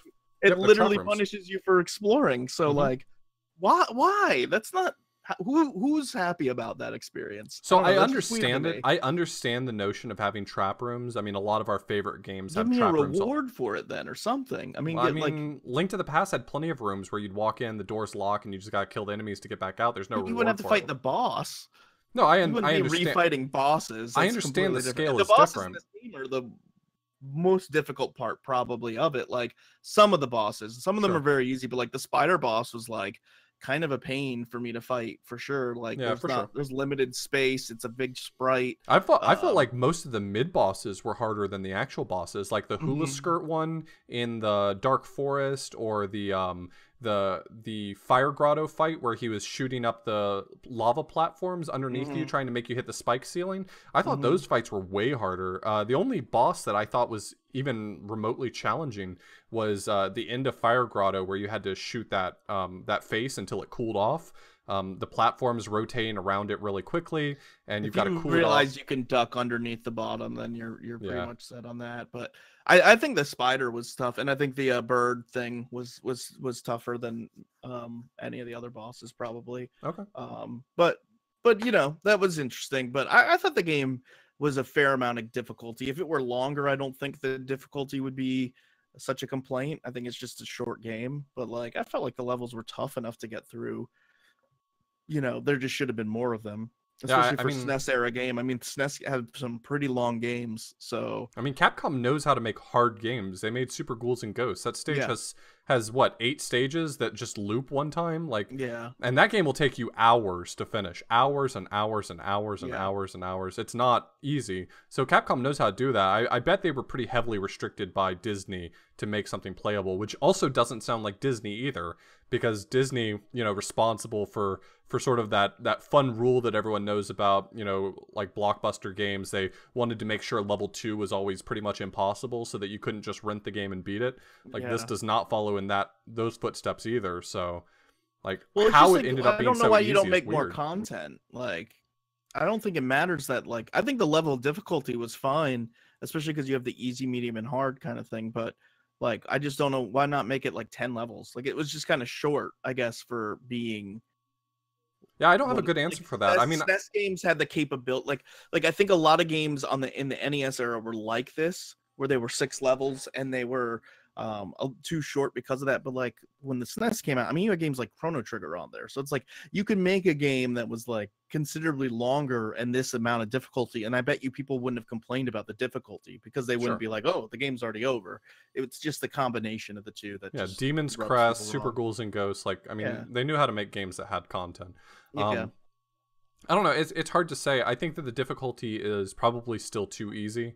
But that being said, I think that it kind of scales all over the place, and especially with the addition of the difficulty modes that actually do play a pretty big role in how you play. I mean, a lot of games just do difficulty modes where it's like easy, medium, and hard, and it doesn't really feel like it's all that different. I feel like this one's probably an exception to that. I feel like it's pretty different. So yeah. Fun and replayability, I think, pretty much typical platformer. I mean, there's really, outside of the different difficulty settings, which would give you reason to go back. They get credit for that for sure. I mean, I don't see many reasons to, try. No. So I guess you could try and beat a boss without using the powers versus with. I mean, that's the only challenge I could see, because all the bosses are beatable. I think most of them are beatable as normal Mickey. Not all of them, but most of them are. I guess maybe it's short length. Gives it slightly more replayability because I'm more likely to play a game again that I can beat quickly. But even then, I mean, it has the typical amount of replayability you'd probably expect. I mean, you and I differ. I think that's fun, and it doesn't overstay its welcome. Like, I feel like every stage has unique mechanics, kind of cool stuff going on that you don't see in any of the other stages, and it just sort of hits all the high points really quickly and gets out. Whether or not you see those all as high points, I do think that it's still, you have to admit, does have a lot of variety to it, which is nice. For sure. So overall rating? I mean, I feel like biased. I don't. Yeah, be biased. I feel don't follow my current here. I didn't mean to bring you down. No. I would have loved growing up with this game as a kid for sure. So, and I would have nostalgia too. It just as right now, as somebody who has tens of thousands of platformers I could choose from to play, at my fingertips now, like, it's just not. It wasn't that special to me. Okay. So here's my rating and my reason why. I was going to give it an 8, but I think that Magical Quest 3 deserves the 8, and I think Magical Quest 1 didn't quite do as many cool things as it did, so it probably gets a 7. Okay. So I'm giving it a 7 because I feel like I can't imagine giving higher than an 8 to Magical Quest 3, and it has to get a better rating for me than Magical Quest 1. I'm gonna give this a 1.5. No, I'm just kidding. I'm gonna give this a 6. That's what I thought. I mean, it's above average game for sure. Yeah. It controls okay. It's gorgeous graphics, good music. It's fun. I mean, like, it's not terrible, but like it overstayed its welcome for me within like the first hour of playing it. Do you think that's a 1992 6, or do you think that's a 2018 6? That's probably a 2018 6 if I'm being. I mean, I don't. No, we've talked about this before on the podcast. Like, we can't forget the fact that we know of all of gaming history since then, right? I would have to see what kind of games came out for the SNES at that point, because it's just the shortness is a big part of that, though. Like, I totally see that. If I bought this game for $80 or $60 in '92, like, I would probably not even want to give it a 6. I'd probably be pissed that it was so short and I paid all this money for it. As a kid, it's tough. As a kid, I got walled in enough spots that it actually took me quite a long time to beat the game, which is silly. I mean, the game's remarkably easy by my standards now, but at the time, I did find it quite challenging. So I wonder if, this game being geared to children as it is a Disney game, I wonder if maybe it did hit the right marks, and it's just the fact that all the reviewers are adults who don't quite have the same struggles. It's tough for me to judge. I play a lot of video games now, and so outside of the fact that I have so many that I'm available to put in at any time, and we give them the ratings we give them with our biases and our context as it is, but it's just kind of interesting to think about, how would I have viewed this? What now? It's more than 20 years old now at this point, 26 years old. I mean that. Yeah. That would have. I think the most telling thing is that you enjoyed it as a kid, which is what it was meant to do. So it did its job, and it did. I mean, this game came out when I was 5 years old. So yeah, for the TFS, do you recommend, do you not recommend? Like, I would recommend it if you're looking for a platformer, but I think there's better Mickey games out there and there's better platformers out there. So like it's not a waste of time, but it's not something that I would be like a strong recommend on. Yeah, I totally get that. I think this game is sort of like, I would, if I were to recommend someone to play a Mickey game on the SNES, I'd say play both this and Mickey Mania. Mickey Mania is too hard and this game goes too soft. And the combination of the two gives a pretty good Mickey experience, I think. Absolutely. So we're going to go ahead and take a quick break, and then Mr. Blues here is going to give us a rundown, a full rundown of how to speedrun this game.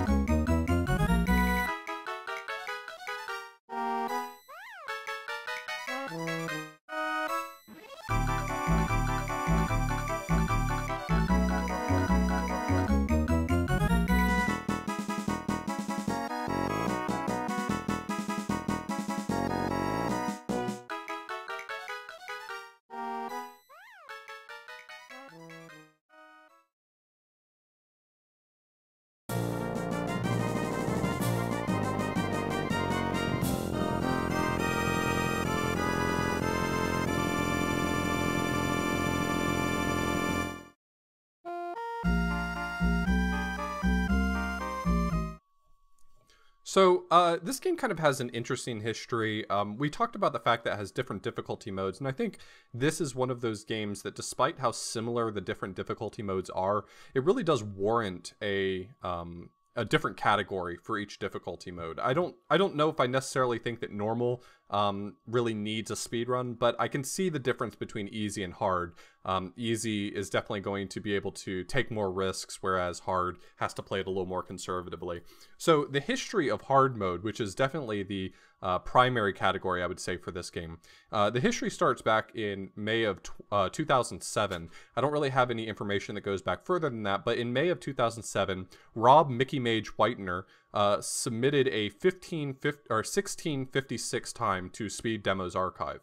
So that's sort of as far back as we have information. And Mickey Mage actually has kind of showed back up from time to time, keeping an eye on the speedrunning scene for this game. It's always neat to see names that come from that long ago kind of pop up from time to time. So it's neat to know that he is still around. And there's really no information about what happened between then and what happened in 2014. So SDA being kind of the go-to for hosting world records in a way, it was never really their goal, but the times that they had featured on SDA were almost always the world record in the game, at least as far as the game that had the best video quality. So we know that 1656 was the best time at the time, but there's really no record up until 2014. So this mostly leads into when speedrun.com started on the scene. So 7 years later, slightly more than 7 years later, Darbian and I actually were playing the game at the same time. I was working on just getting a sub 20, but Darbian continued pushing it on past there. And in 2014, I think it was like June or July of 2014, he improved the record to a 1624. So that's Darbian of Super Mario Brothers 1 fame. We just got done doing a Super Mario Land Pocket. John had a Super Mario Land Pocket with Darbian on it. So same Darbian. And he I actually, believe around that time he ran it at GDQ as well. Is that correct? Darbian running. He did a race with somebody. I thought that might be true, because I met Darbian in 2015 at AGDQ, and because I'm the first person ever to go up to him and recognize him from his stream. I think he raced Red Ninja Josh. And the reason why I remember it being featured at a GDQ, you're right, is because I remember him and Jeff XVX working really diligently on trying to figure out consistent RNG manipulation before the race at GDQ. I think it was this one. Maybe it was one of the Illusion games or something. No, but I did sit behind the couch for it. I remembered he was racing somebody who was dressed very nicely. They had like a vest on, or they were wearing like almost a suit. I don't know. I have this vague memory of this. It may never have happened. I don't remember what Josh was wearing, but I'm almost certain it was Red Ninja Josh who raced him. Yeah, I'm remembering it fairly clearly now that you mentioned it. This is pre SMB1 Darbian. Yeah, this was before he really He was already, I think, running SMB1 a little bit, but he definitely didn't have a world record at the time. Yeah.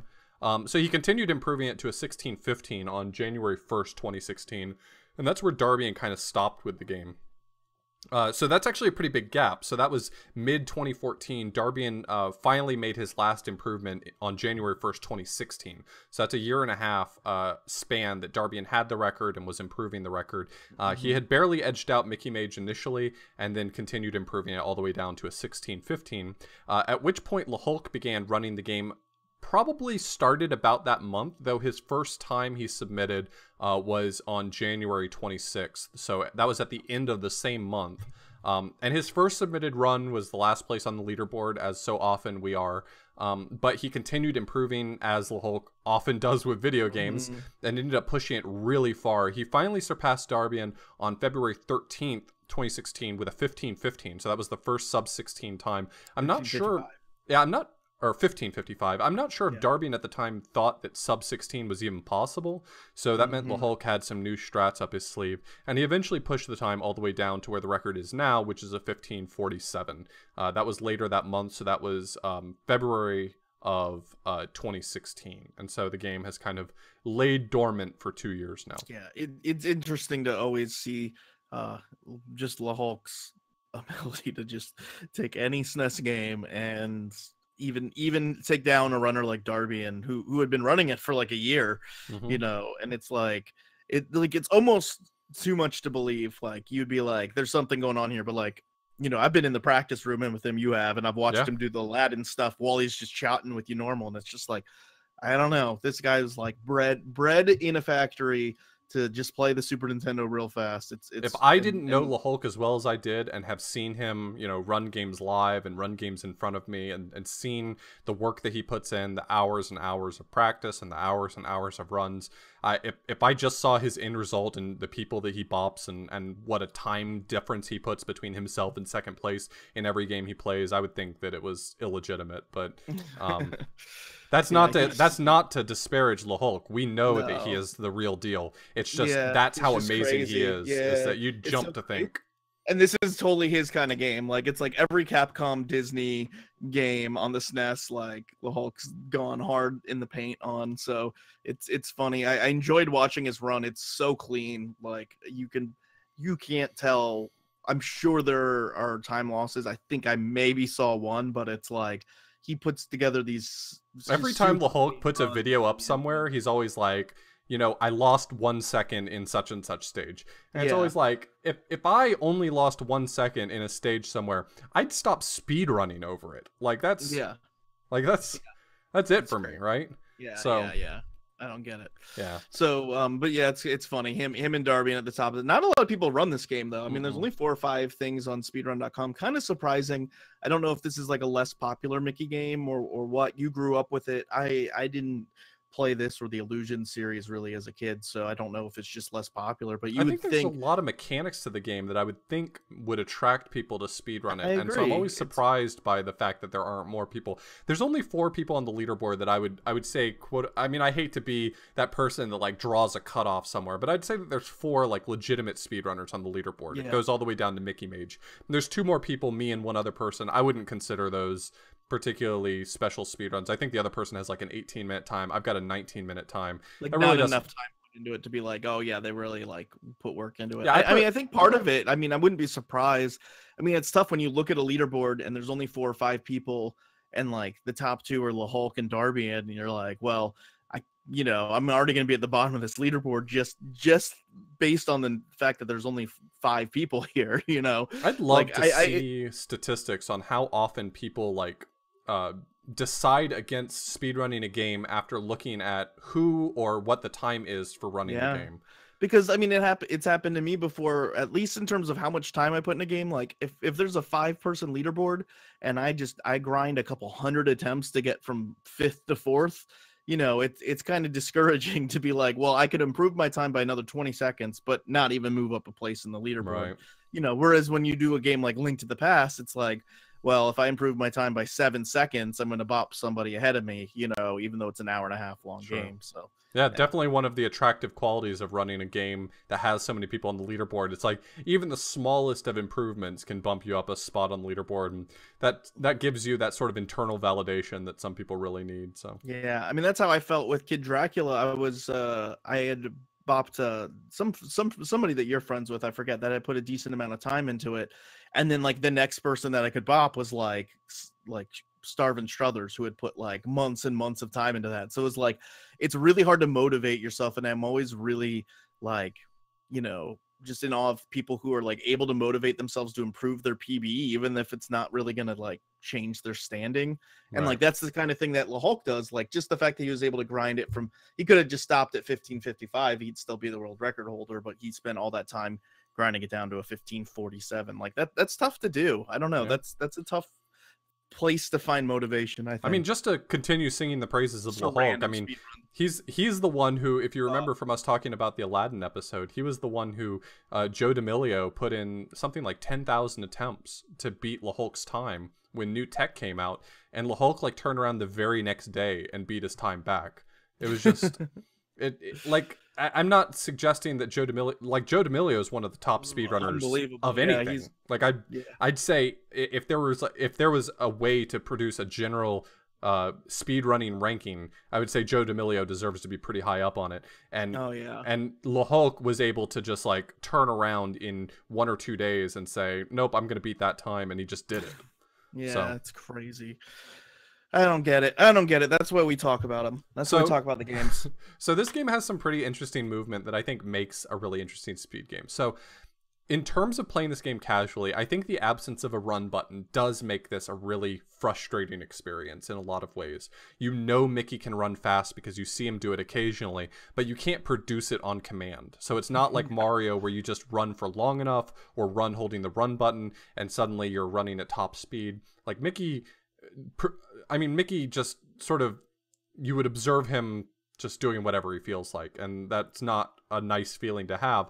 But I think one of the things that makes this an interesting speedrun is that the way that mechanic works is that anytime Mickey runs down a slope of any sort, he runs faster, and as soon as he hits flat ground, he goes back to his normal running speed. But the interesting thing is that Mickey has to run on the ground for a certain number of frames before he returns to his normal speed. So what you do in a speedrun is you pick any slope you can find, it really doesn't matter what, or there's also the possibility of getting bumped by something that doesn't cause you damage. So like if a spinning enemy, for instance, bumps into you, you can also get a speed boost off of that. And all you have to do is just keep jumping. As long as you stay in the air, as long as you don't touch the ground for too long, I don't know how long it is, something like 15, 20, 30 frames. It's a pretty wide window, it's not hard to pull off, but as long as you keep jumping, you keep your speed. You actually keep it if you touch water, you keep it if you bounce on enemies, you keep it, anytime. There's a lot of bouncing on enemies because you do bounce pretty high when you jump on an enemy's head, so you can kind of chain that together with getting that momentum boost to make sure you don't lose it, which is, you see that a lot in the Hulk's run for sure. And finding those spots where you can get that little bit of speed boost and then trying to maintain it through a whole level, I think makes routing this game really fascinating. So a lot of times, the difference between the best strats, Hulk strats, and second place strats are just, did you find a good speed boost and were you able to maintain it? Did you avoid, rubbing against a wall, for instance? Like if you have full running speed and you run into a wall, you don't lose that running speed immediately. You can actually keep the running speed, but just avoiding running into the wall obviously makes a huge difference. So it's very similar to Too Cool to Fool for the SNES, the Chester Cheetah game, which I've considered doing a pocket on or something. That game you walk very, very, very slowly, and then you can get these speed boots that let you run super fast, but you've got to chain these jumps. Basically, like anything you bump into, you just stop completely in your tracks. So you have to know exactly where each enemy is spawned and like have these chain reaction jumps of bouncing off them multiple times in a row. That game's a little bit more exaggerated with it, because like the difference in speed is unbelievably different, and the bouncing is like you're just flinging through the level. But it is one of those things where it's like always cool to see a game routed in a way where you're constantly like know where you're going to be able to bounce. And this game seems pretty low on RNG, at least in the levels outside the bosses. So I think where all the enemies are going to spawn and stuff like that in this. So it's kind of visually cool to see you kind of like get some momentum from a slope and then just chain reaction jump off a couple enemies in a row and stuff. It's really cool. So like that's the big mechanic, is just keeping that running speed as consistently as possible, losing it as infrequently as possible. There's some stages with some vertical movement where you're bouncing on enemies, things like that, trying to circumvent having to do the intended platforming. So there's stuff like that.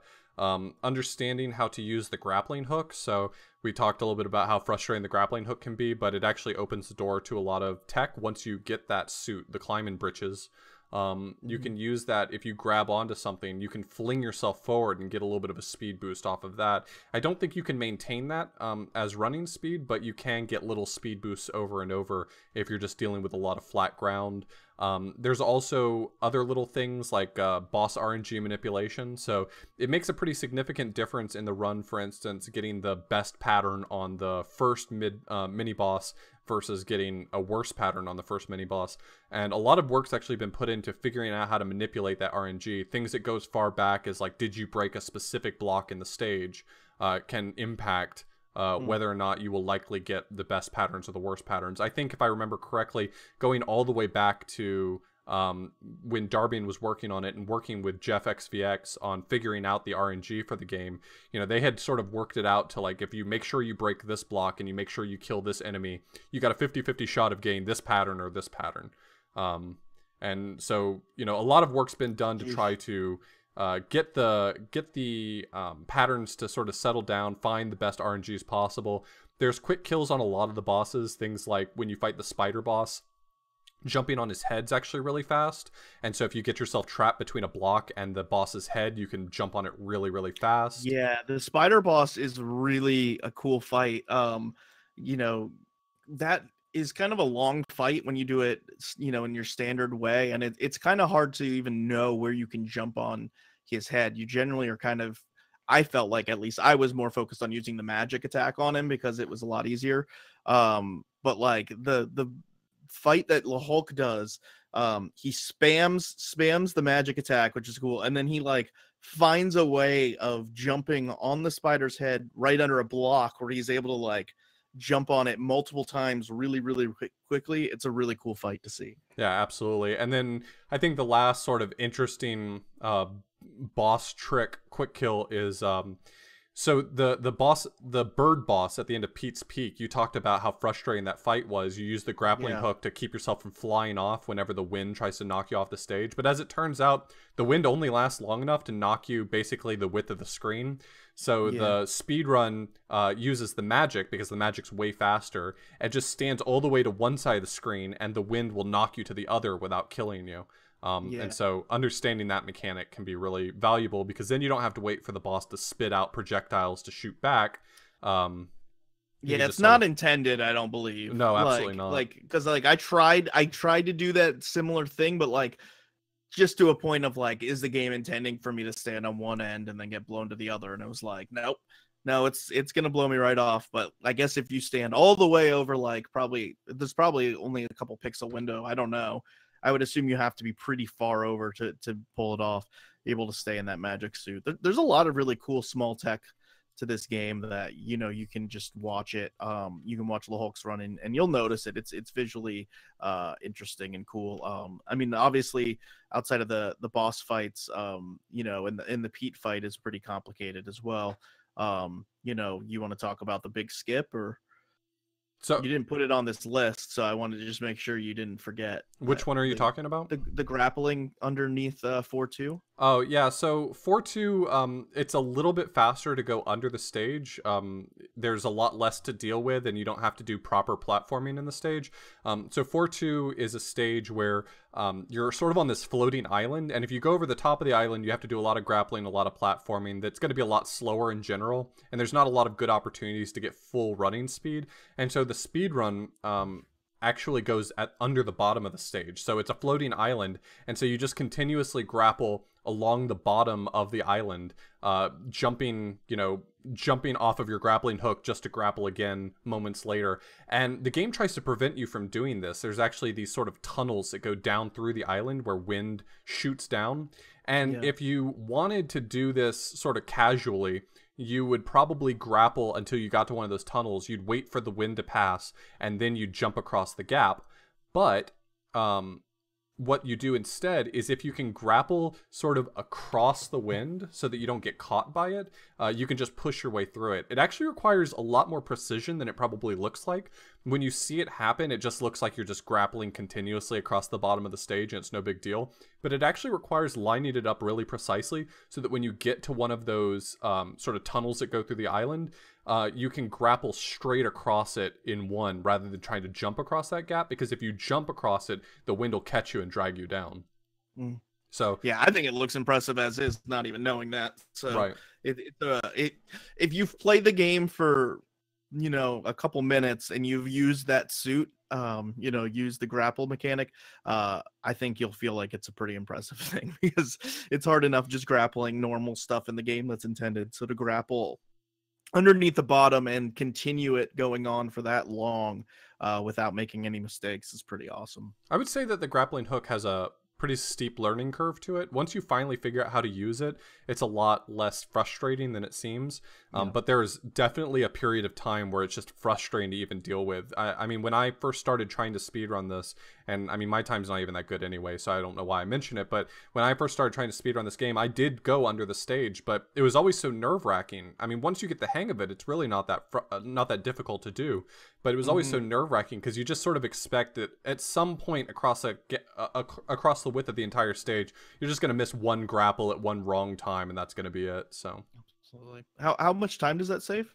I don't actually know. I haven't compared it directly, but you don't have to do any of the platforming, and you grapple, you swing slightly faster than you walk. So I would imagine it's fairly significant, especially for the risk associated with it.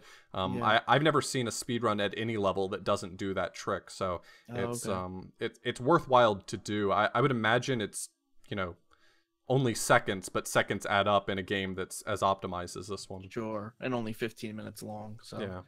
Awesome. Well, any last thoughts about the speed fasts? I would say that as with a lot of games that we talk about, this game, for better or for worse, like, I understand that I'm dealing with a lot of nostalgia here, and I totally understand all of your criticisms, but I would say that a lot of what makes this game really charming for the speedrun, or a lot of things that make this game charming are some of the elements that make it a fantastic speedrun. And so if you're interested in checking it out, I would. It's actually not a particularly hard game to learn. You can do easy strats for a lot of stages. If they seem frustrating, there's easier strats, or you can go for the full out hardest possible strats. You can choose what you want to do, but I think that this game does make a pretty fun speedrun to learn. At pretty much any person's skill level, you can sort of shoot for a sub 20, and it's not that hard to pull off. For sure. Yeah, it looked like a really cool speed game. I think most of what I said is not applicable to the speedrun. The speedrun's really interesting, and definitely go check it out. Go give the Hulk a follow and Darbian a follow. If you don't follow either of them, that's silly. But maybe consider adding to that leaderboard. Needs more people, and you have a free person to bop, because Oth's time's not that good, right? So you at least will not be last. So no, I assure you. There was only one time that someone had submitted a time that was worse than mine, and that was the Hulk's very first submission. Other than that, I've consistently been the worst time on that leaderboard. So feel free to use me as a yardstick. Just say, as long as I beat Author Blues, I'll be happy. Yeah, do it. Okay, we're going to go ahead and take a quick break, and then we're going to answer some of your live Q&A here on twitch.tv/theframesavers.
So before we jump into our live Q&A, we just want to bring you a word from the Electric Underground podcast, which is a show dedicated to the Shmup community, shoot 'em ups, and is based out of the Shmup system forum. So if you like speedrunning, shoot 'em ups, they're a hardcore style of gaming that pushes players to their absolute limits, that rewards study and dedication, as well as creative strategies and styles of play, then this might be the right podcast for you. So from record holders to artists, collectors, and streamers, the Electric Underground podcast features a large variety of guests who all have their own unique perspectives on the genre.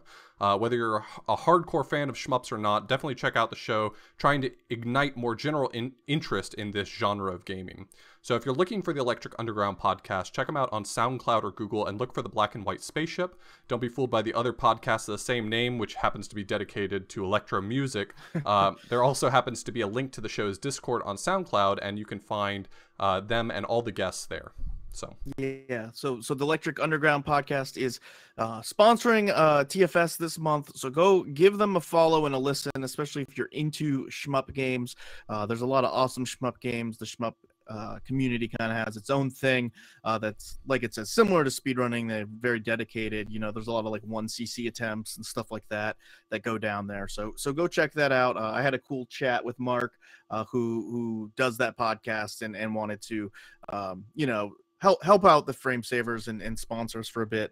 Just kind of, he knows a lot. We were talking about Game Boy shmups, and so definitely go give them a listen. The Electric Underground podcast. Look for the Black and White Spaceship. Go hit them up for real. Definitely.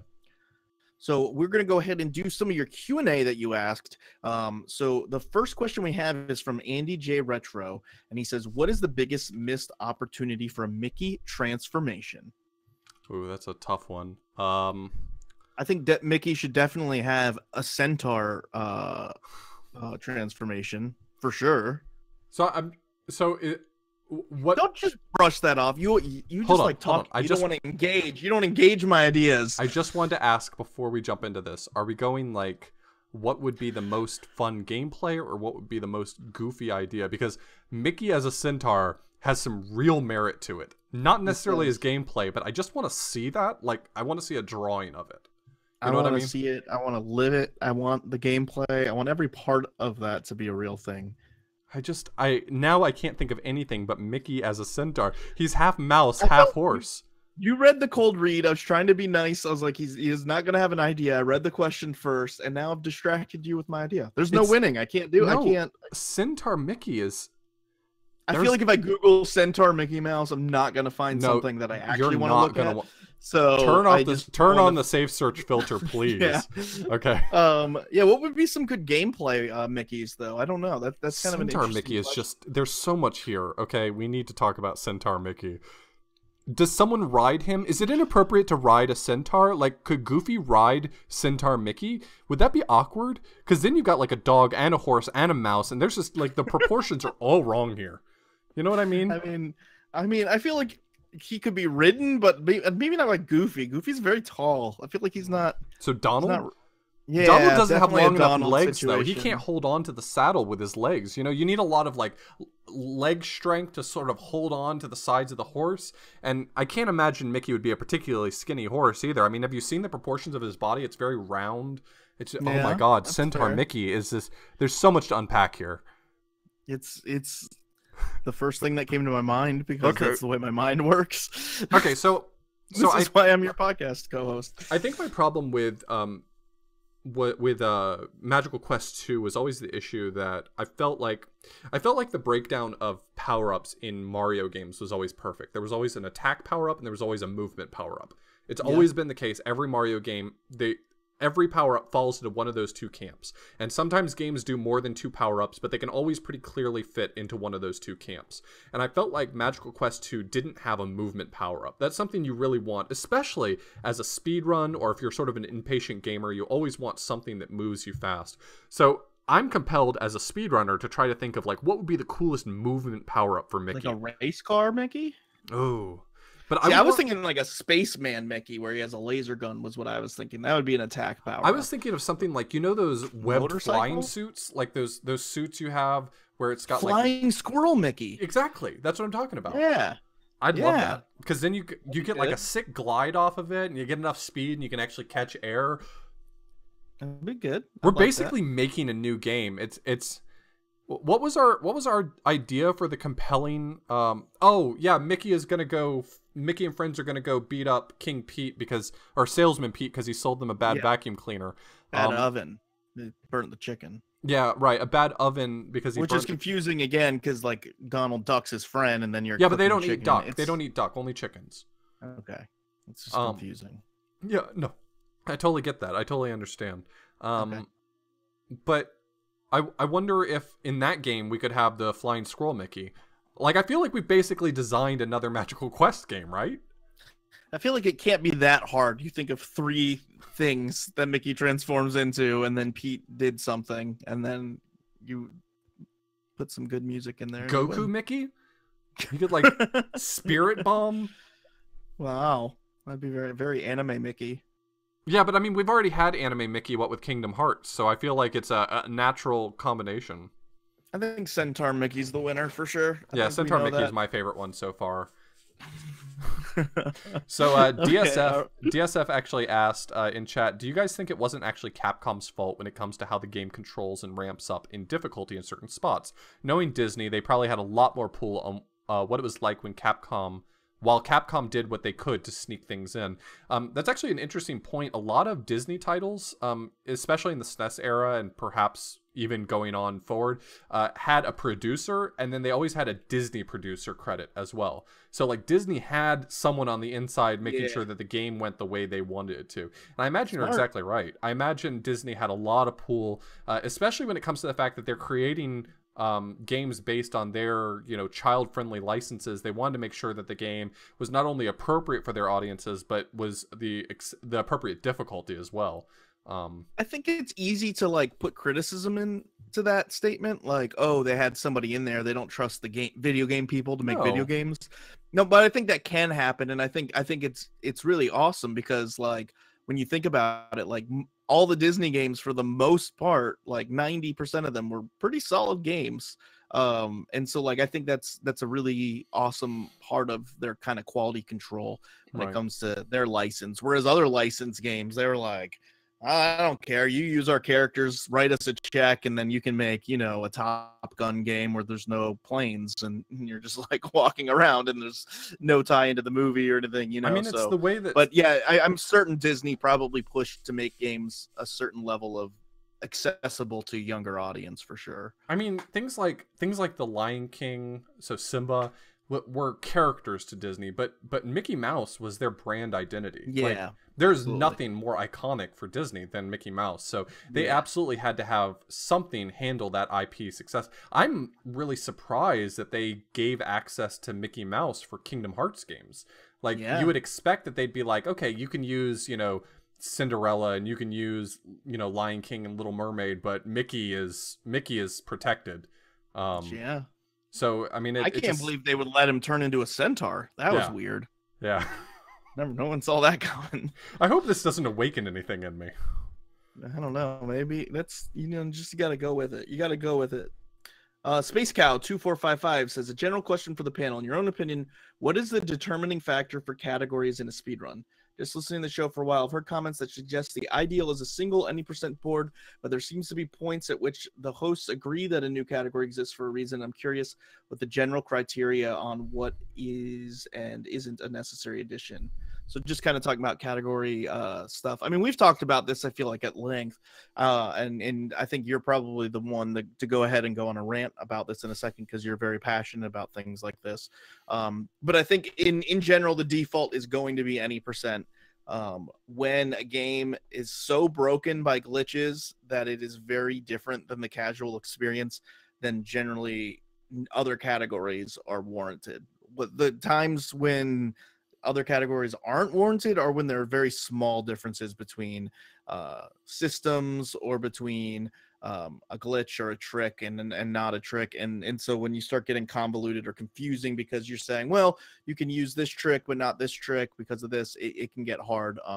But even then, like Link to the Past, I think has done a great job with their game. For example, No Major Glitches is a great category. It's fun to watch. It doesn't completely make objective sense. I mean, the fastest way to beat the game is obviously you can beat it in a couple minutes, but even the fastest way to beat it as intended would say involve saving and quitting and a bunch of other stuff. And they've set rules that are just like, well, we don't want that in our game. So, but I don't know. I'm gonna let you continue off of what I just started. Yeah, I mean, I think I think we're in agreement. Yeah, it's a case by case basis in general. I think different categories are warranted when it changes the gameplay significantly. I think that in general it's a poor idea, though not necessarily unwarranted. I think it's just a bad idea when really small communities have multiple categories. So if you have a game that's run by 3 people, I think that adding more than one category is often a mistake. It ends up separating focus, and so you can't really compare. You can't get that same sense of competition that I think drives a lot of people when like one person goes off and works on 100% and the other person works on any percent, and the two shall never meet. I think that can hurt communities. I think that I think the fact of the matter is that you kind of know it when you see it, and it's different for everyone. My opinion in general is that for particularly simple games like NES games that don't have a lot of diversity in their gameplay, I think that adding a lot of categories just doesn't make sense. They're often shoehorned in, say, you've got some NES game and someone says, well, if I collect all the coins, I'm calling that 100%. And it's like, well, I mean, agree to disagree. So yeah, I don't know. It's tough. I mean, like a good example of that is like Parasite Eve, for example, is a game I've wanted to learn, but they only have one leaderboard, and that involves PSP and PS1. So to be competitive, you need to run it on PSP. But they've specifically said, once we get enough runners, we'll make separate leaderboards. But at this time, it's better to just, keep it all in one place and keep it, like you said, no reason to have multiple leaderboards for 9 runners or 8 runners or whatever. Right. And so that can be kind of frustrating because it's like, well, I want to learn it on, PlayStation 1, but then my time's going to be 8 minutes slower no matter what. But it's also kind of smart because it's like, there's nothing worse than going to a leaderboard like, no offense, Resident Evil. Like, I would love to speedrun that game. I don't even know what to look for. There's versions on all these different systems. There's all these different every game has 6 categories, and for each category there's Chris 4 and Jill. Yeah, there's like Chris and Jill. There's different difficulties. There's different A game, B game. Like the game already is. I mean, it has to be that way almost. But each and every Resident Evil game has no fewer than 25 categories. And it's the way it's designed, unfortunately, like fortunately and unfortunately. Like the game is cool and it lets you play as 2 different players, and there's A scenario and B scenario, and if you beat the game as one character, then the next character's thing changes, and then you have all the different systems. Then you can do knife only, and I mean there's just a million things you could do.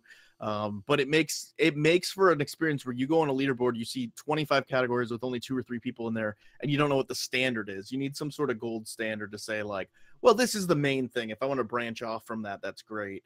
And that's tough to set. That's a community thing. And really it's like you said, a case by case basis. Some games, every game like I've routed and ran has basically been one category, any percent.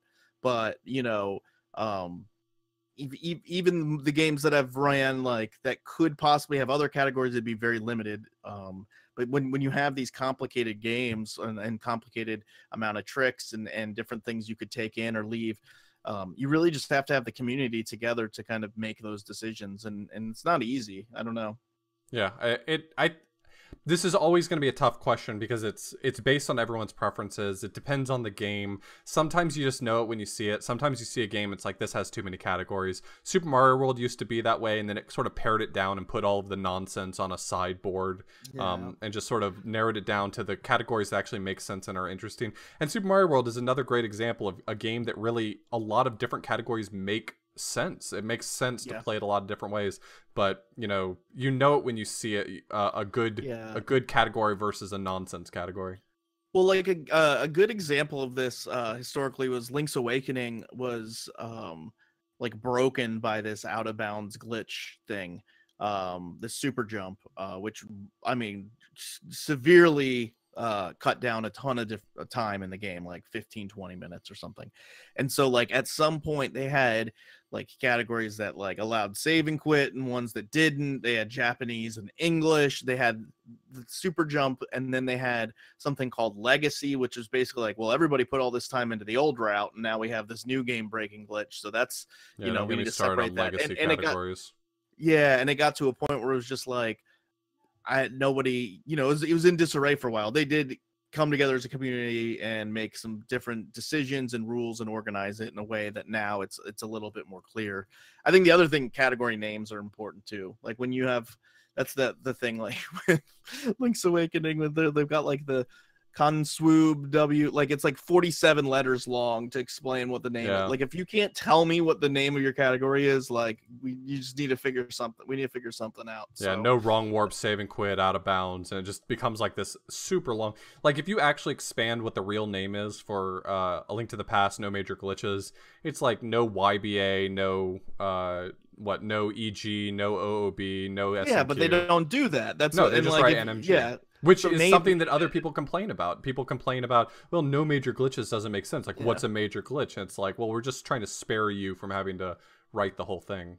Yeah, but some people don't like that. All for that. It's like, well, you can't please everyone is the point. I don't like those people. You can't. No, yeah, exactly. You can't please everyone. I think simplicity is something that is very, you know, good for a community. I think organization and simplicity and just trying to get things down to the most common factor. You're gonna have some games that are like Super Mario World that are gonna have to have at least, you know, 6 or 7 major categories, because the game is very big. You can beat it very quickly. You can beat it a lot longer. You know, all these levels get cut out when you do the any % run. And so it's like, that makes sense, but you got to keep it organized. You've got to be on top of that. And obviously you know, some communities do it better than others, but yeah, case by case for sure. I think SM64 is always a great example of a community that I think did it right. You know, they had some legacy categories that they wanted to keep around, and so they just found like a framework of rules that made sense to keep those categories around for whatever reason. But you know, one sort of obsoleted the other time after time, and I think also another thing is like basing your category name and category idea off of like a goal and not off of the tricks that are involved with it is really important. Like Super Mario World 11 exit is 11 exit. You know, I know you guys have a couple things, but for you know, example's sake, kind of like what you're talking about, there's 0 star, there's 16 star, whatever. Like that's the goal. The goal is to beat the game while getting 16 stars, right? I mean, like that's you know, I think goal-oriented categories make the most sense anyway. You know, 100%. So it's like, oh, I found a new trick where I can do that same route but faster. It's not like, oh, well, let's add that to the name, like the name. You know, I'm sounding kind of stupid, but what I'm saying is, you know, that's kind of what the any %, you know, 100%, low % that we've always had. But that's what I like about Super Mario 64 and Super Mario Brothers or Super Mario World 2 is it's like, oh, 120 stars, clearly get all the stars. Like, you know, 70 stars clearly, in, you know, why 70 star exists, you know, you can beat the game a lot faster or you can get all the stars, but it's like, well, that's the minimum amount the game wants you to get. So it's like, you know, I think that makes sense. It's clear in the name, and so like it's a clean name. You look at it, you know what's intended, and you know, anything that's found within that framework, you know, goes into that. So for sure. I don't know. So our last question here we have from Beady Weasel. He says, question, what are some non-speedrunning / gaming podcasts you listen to? We've talked about this a few times, but do you have any sort of new ones that popped up for you that you like? I've been listening to a lot of true crime lately. I love true crime. I don't like when people get murdered, but I like when people get murdered, like, because it happens, and then they're like, nobody knows who did it, and then it's like 20 years later and this person's like, I'm gonna make a podcast, and then they like find the guy. That's amazing. So I've really been enjoying a lot of true crime podcasts. I've always been somebody who listens to some sporting podcasts, so I listen to podcasts about you know, fantasy baseball, football, or you know, just NBA stuff going on, Bill Simmons, and then outside of that, that's really it. The gaming podcast, I mean, obviously I listen to Warp World, We can do a I was just about plug. to. We can do a natural plug for put one. that right there. Yeah, they're a gaming podcast. If you haven't heard their episode this week, you should absolutely listen to their episode this week. They're making big announcements, big plays in the podcast world. You know, I listened to quite a few as well. They just bought Google, I think. Actually, yeah, I think it was Facebook. Podcast. Actually, Mark Zuckerberg was just tired of the rat race. You know, I get it. You know, got to retire. But you actually mentioned, I told you about this podcast and you were like, that does not sound like the sort of podcast you would typically listen to. I've been listening to My Brother and Me lately, which is a comedy advice podcast. It's pretty good. I really have been enjoying it a lot lately. I've been listening to all the old NPR staples forever, you know, Wait, Don't Tell Me. I listened to... I've never even heard of that one, actually. You've never listened to Wait, Don't Tell Me? Never even heard of it. Oh, it's a news game show. It's really good. I also listened to let's see, what's the Ira Glass one? Why is the name escaping me? This American Life. This American Life. I listen to Risk sometimes. I haven't listened to it much this year, but in the past, which is like a storytelling podcast. For gaming podcasts, like I don't listen to really. I only listen to Warp World now and our own podcast when I have to like listen to it for edits. But like Game Blitz, which is a friend of mine, Kelsey Lewin. She's got a podcast with the person that she owns her video game store with. CU Podcast is a good one. Watch Out for Fireballs is a good one. Retronauts is a good one. I've been listening to Pixelated Audio ever since I was turned on to them, and we talked about them in the Wonder Boy episode. I've been listening to Pixelated Audio off and on. That's a really good podcast. It's hosted by Man Over Mars, I think, is the guy who is from. Yeah. So you know he's a Game Boy speedrunner. Yeah, that's That's why I mentioned him. He's a Game Boy speedrunner, but he and someone else do a gaming music podcast, and it's really good. There's also quick. I guess I just because the question came up, I do know the Game Boy community is starting a podcast as well. My specific team, my Monochrome City team is starting a podcast that I think recorded episode 0 or 1 2. So I don't know what it's called. I don't know what it's going to be linked to. I guess jumping off of our cold read too, I did listen to a little bit of the Electric Underground podcast, and they were pretty good. I'm not really big into shmups myself, but you know, I listened to quite a bit of it, and it's interesting to hear, you know, guests come on who are well respected in the community and talk about you know, a genre that I'm not really familiar with, but that they're really passionate about. Yeah, definitely go check out the Electric Underground podcast. They are sponsoring TFS this month, and yeah, definitely go give them a play. Cool, you know, video game category that gets a little bit underlooked, especially in our community, the speedrunning community. You know, shmups are kind of hard to route and speedrun. They're definitely tend more towards that like 1cc high score kind of world. So go check that out if you're a video game fan or if you like shmups for sure. Yeah, I think that's it. I think that we're gonna as the Warp World says, episode 72 is in the books. Yep. You know, tie a bow on that bad boy. Send it out. You know, throw a stamp on it. Ship it. We're shipping it. People want to watch you play La Mulana, or I mean, I guess that's it. I don't think your stream's ever going to play a different game. Oh no, I'm playing Illusion of Gaia this week. Woo! You would have gotten a question right in arcade. I know. I heard it. I was literally listening to it. Mad at me. I was literally like turned it on like 10 minutes before that, and then they're like, first of all, I feel like I'd do well in Arcade Pit, but they brought on this. I got to get that invite. Hit me up. I gotta get the invite. I don't ask. I need to be asked. You know what I'm saying? No, I would feel weird being like, can I be on? I don't know. No, that's how you do it. You ask, can I be on? Oh, okay. Well, then I'll do that if that's the protocol. But it was like, what game is this song from? And like, it was Illusion. First of all, I thought it said it was Genesis before that, which like really threw things off because I was like, it's definitely 100% Illusion of Gaia, which is not on the Genesis. But I was like, did you hear me during that? I said if you were like, I'm gonna get in trouble. It was one day earlier or something like that. Yeah. Yeah. So if you guys haven't seen it, Arcade Pit is a live streamed game show a la sort of Nick Arcade. If I had to, it's so good. If I had to compare it to something, it's a really great game show. Smite puts it on every Sunday night at 8 p.m. So it, you know, open another tab. We're going on pretty much at the same time as them, so check it out. It's a ton of fun. Smite. They're only our direct competition, but it was really good. I love Smite. He's my teammate, and he's a good dude, and he's done so much for me. I can't help but give him a quick plug. SMIGHT is how that's spelled. Check him out. That was funny. I was like, man, if you had prepared for next week's podcast in advance, you'd be ready. But anyways, where can you see me? You can see me at twitch.tv/authorblues, youtube.com/authorblues, twitter.com/authorblues. Nice. I will be playing other things. I'm just trying to get as much La Mulana in before La Mulana 2 drops. So that's what about you, my dude? John Carls on the Twitter. You can find me at John Carls on the Twitch. John Carls 1 at YouTube. Also, shout out to our Patreon, patreon.com/theframesavers. That's where you can help support us. We have a bunch of $25 a month patrons. We'd want to give a quick shout out to Tina Hacks, Mr. Pizak, Kip, Kipp, and Drex. That's DDRREEXX. Give them all follows on Twitch. We're not going to be doing like full in-depth plugs for them each time, but they all run a bunch of really cool different games. They're all great people, so go give them follows. As always, go check out the Warp World podcast at podcast.warp.world. Also, shout out to Brian Morgenthaler for producing this podcast. You can go follow him at BMorgsTV on Twitter and Twitch. And a shout out to Space Cow for helping organize the live Q&A. And that's it.